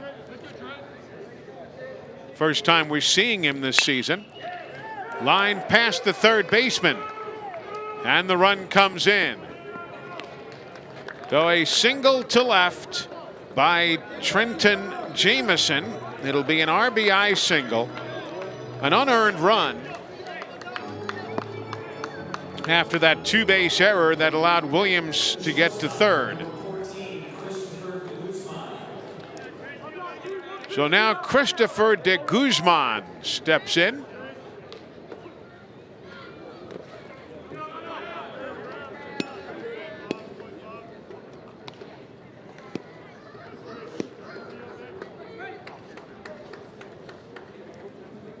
One ball and no strikes.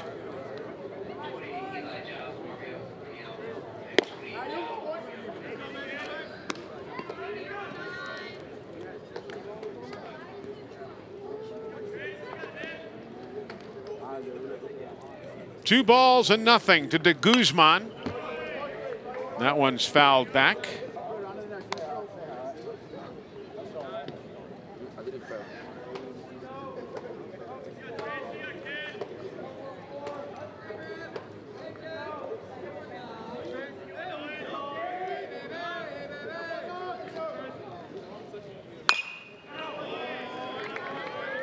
Fouled over the roof.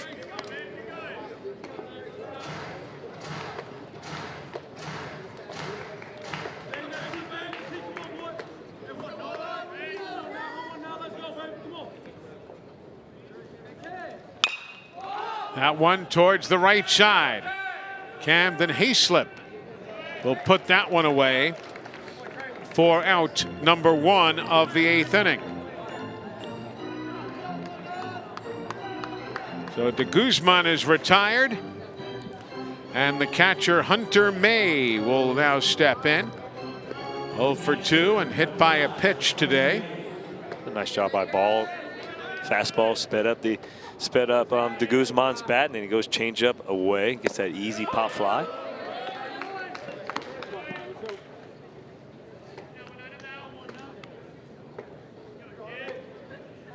You talked about having to establish the inside part of the plate to the right-handed hitters. You see Crawford kind of slides in there.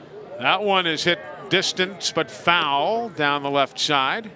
And the reason you got to do that, you got to be able to set that up so that he can go with the changeup down and away, or his breaking ball down and away. You get the guys thinking that ball's coming in, wanting to turn on it, and pull the string down and away.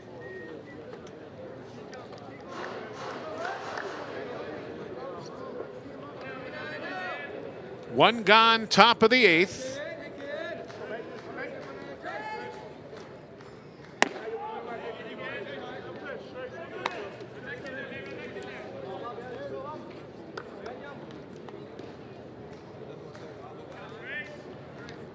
Trace Moore took something off that one and got him looking for the called third strike. Folks, don't forget Sunday night at 8 Eastern, 7 Central, after our women's basketball quadruple header, we're going to have a 3.5-hour recap of this weekend's SEC Indoor Track and Field Championships. Of course, the Arkansas Razorbacks, as per usual, are the defending men's and women's champs. You'll see it all right here on the SEC Network and the ESPN app. And now Ian Matos. Boy, that slow breaking ball is working right now for Moore. Yeah, he's got the off-speed working, and again, that's the part of the fastball he has to have on the inside part of the plate, even though he doesn't overpower guys with the 80 to 83 mile-an-hour fastball. But that makes the other all-speed away even better. A little check swing back to the box, and the put out over to first base, and the inning is gone. So the Hornets are out in the 8th, and it's 9-2 Alabama.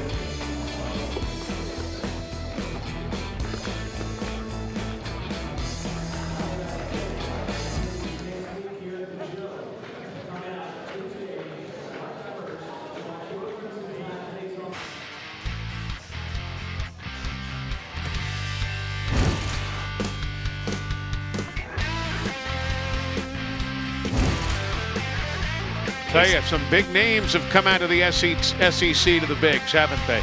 Sure have. Casey Mize right there, David Price, Austin Nola. David Price, they got a long career. Vanderbilt back to 05 and 07. First round pick, or actually first pick. That's 2 first picks of the draft right there. Obviously, Jack and Kumar had wonderful seasons. I guess Rocker and the Mets just couldn't come to terms. And how about the finish of the season? Will Bednar all the way in the World Series. That guy was unbelievable. Hoagland with the Ole Miss Rebels. You should see how he comes back after season-ending injury. But he still was picked 19th overall. That's something that Connor Prelip is trying to, hope can happen to him as well. Everybody talks about the SEC and it's being a football conference and a basketball conference. And yes, those 2 sports have yielded tons of talent to the big leagues, but you can't overlook baseball. Going back many, many, many years. Owen Diodati down 0-2 on the count. Long run. Williams can't get to it. It falls foul out of play. Well, it looks like we kind of beat Mother Nature today. It rained here this morning.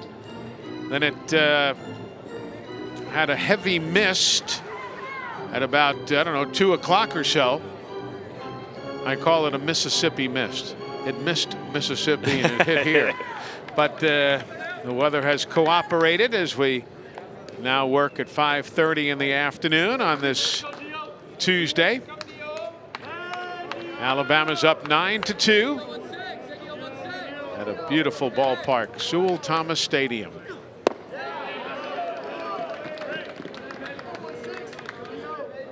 I thought this was a really good pitch. 0-2, being able to throw that ball. That's exactly where he wanted to put it. But if that's the sign of things to come for Owen Diodati, it's showing that he's taking that next step. But there's, past at bats, that'd have been something he probably would have swung right over the top of. And he'll send that one to the left side, diving over his head, almost Jabronsky Williams to make the grab. That one obviously fooled him. I think it's one of those things. I mean, that's just a great at bat again. Yeah. That's the next level they need him to be at for Diodati. He takes that ball and just goes away, stays on it long enough. I think Jabronsky Williams just underestimated how hard that ball was hit because it just kept carrying and carrying. I think if it's just a little bit more to his left, you're talking that's a double, maybe even a triple. And now Andrew Pinckney is in. He tripled and scored last time up.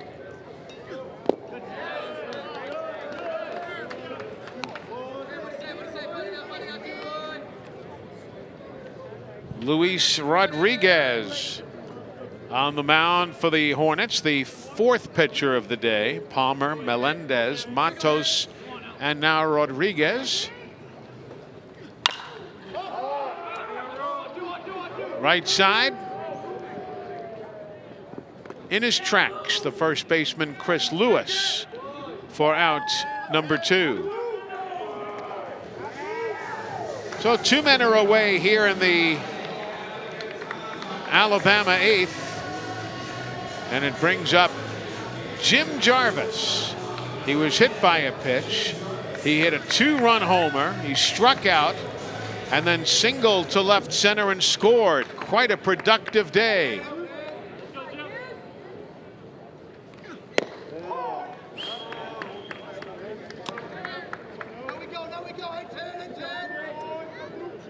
Jarvis, his batting average now up to .438 with what he's done today.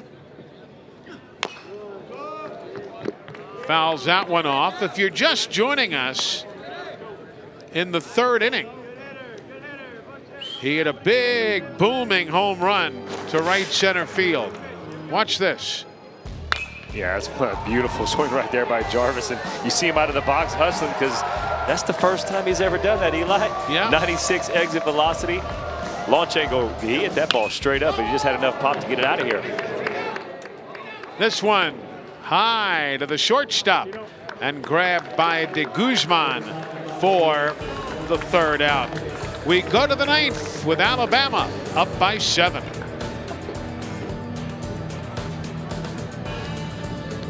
Well, get your home runs right here. Jim Jarvis, third inning, 2-run shot for Alabama. You see a lot of smiles right there for Jarvis's first 0-1 deal. He's like, I've done this before. You haven't. That's right. And then another one, this time Drew Williamson, a 2-run shot to right in the 6th. That ball was absolutely crushed, and then he goes and gets his little karate punch. So Alabama's on top 9-2. And now I have become the other Eli at the stadium because the primary Eli is Eli Giles, who is in to pitch for the Alabama Crimson Tide. Eli's the guy that's going to come in. Lots of breaking balls. Got a really good overhand curveball, 12-6. Not afraid to throw over and over again. And it does a good job of spotting it up. Alabama 9 runs today on 14 hits, 1 error. The Tide has stranded 9 men on base, so they've left a lot of guys on again today. That's been a prevailing situation here in the early season for the Tide. It can't be that bad. You're en route to going 5-0. Right. Coaches think that way. Also, when you're scoring, 8, 9 runs a game, it's a little different. You got a lot of guys on base. Yeah.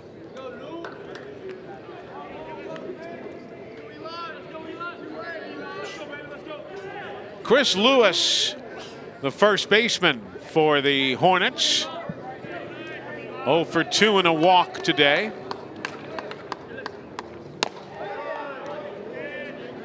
Giles misses. 2 balls and nothing.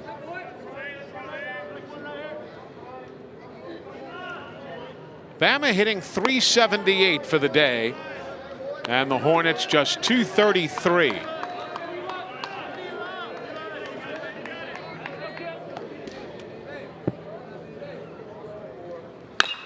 That one is drilled up the middle, base hit. So Lewis with a single to center to start the 9th. And it brings in Corey King, the designated hitter.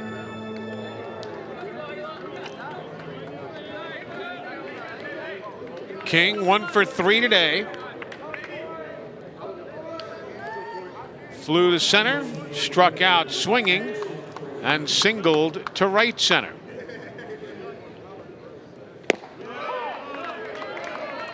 And a strike, says home plate umpire Michael Kelly.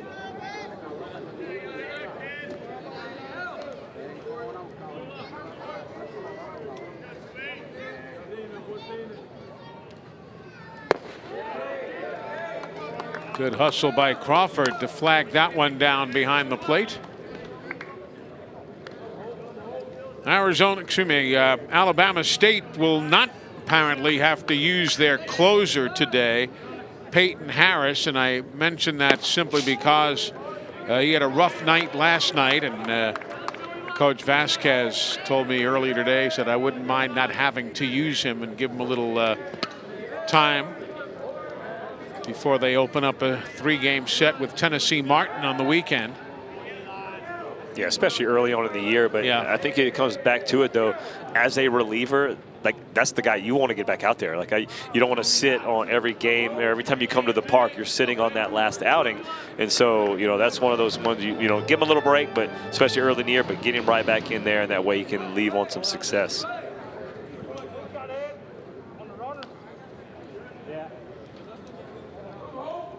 Two balls and a strike.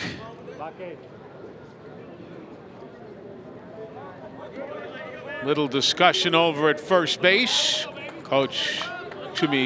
First base coach Branch Kless was talking with the umpire over there. This one flies to right and kind of handcuffed Camden Hayslip a couple of moments there, but he'll backpedal for out number 1. Looked like there was a little indecision. Yeah, I think at that time of night, I mean, we saw Jabrowski Williams the inning before. Yeah. Just the way the clouds are starting, the lights kind of coming on. It's still overcast, and so the ball is just kind of almost disappearing in the air, just that way the outfielders are playing it. Now Christian Lopez. He's 0 for 3 today. And that is going to be a balk, as Eli Giles seemed to just trip over the rubber. Has a lot of dirt in his cleats, and he'll get rid of some of that extra dirt. But the balk will advance Lewis to second.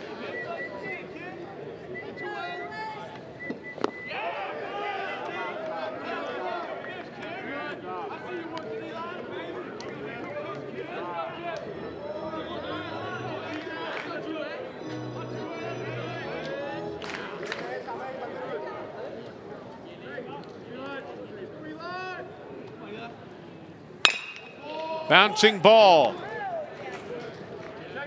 6-3 put out as Jarvis throws across to Heller for out number 2. So now the Hornets down to their final at bat. Jaden Sloan will stand in. 0 for 3 today. Retired on that great play on the pitcher to first base when the stop was made by the pitcher who reached out and saved it like a hockey goaltender. What's the name of that trophy again? The Vezina.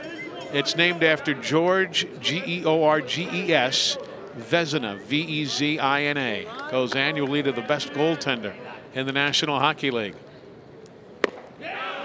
There's a strike, 0-2.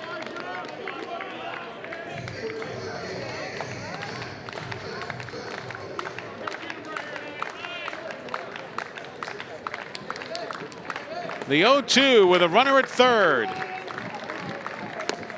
And that is a called third strike, and the ball game is over. The Alabama Crimson Tide improving to 5-0 on the year, while the Hornets of Alabama State drop to 1 up and 4 down. Lance Cormier, your thoughts? Well, like for me, the pitching staff. Hagen Banks set the tone in his first outing as a starter, handed the ball off to Hunter Ruth and Mr. Gainey, Mr. Ball, Mr. Moore, Mr. Giles, and you look up and you got 9 innings of only 1 earned run. That's exactly what you want from a bunch of guys that haven't yet got their first outing, haven't pitched really so far this year. So it gives Alabama, Coach Bo, Jason Jackson, just a look of other guys that, hey, if there is need more on the weekend, you can kind of go and trust these.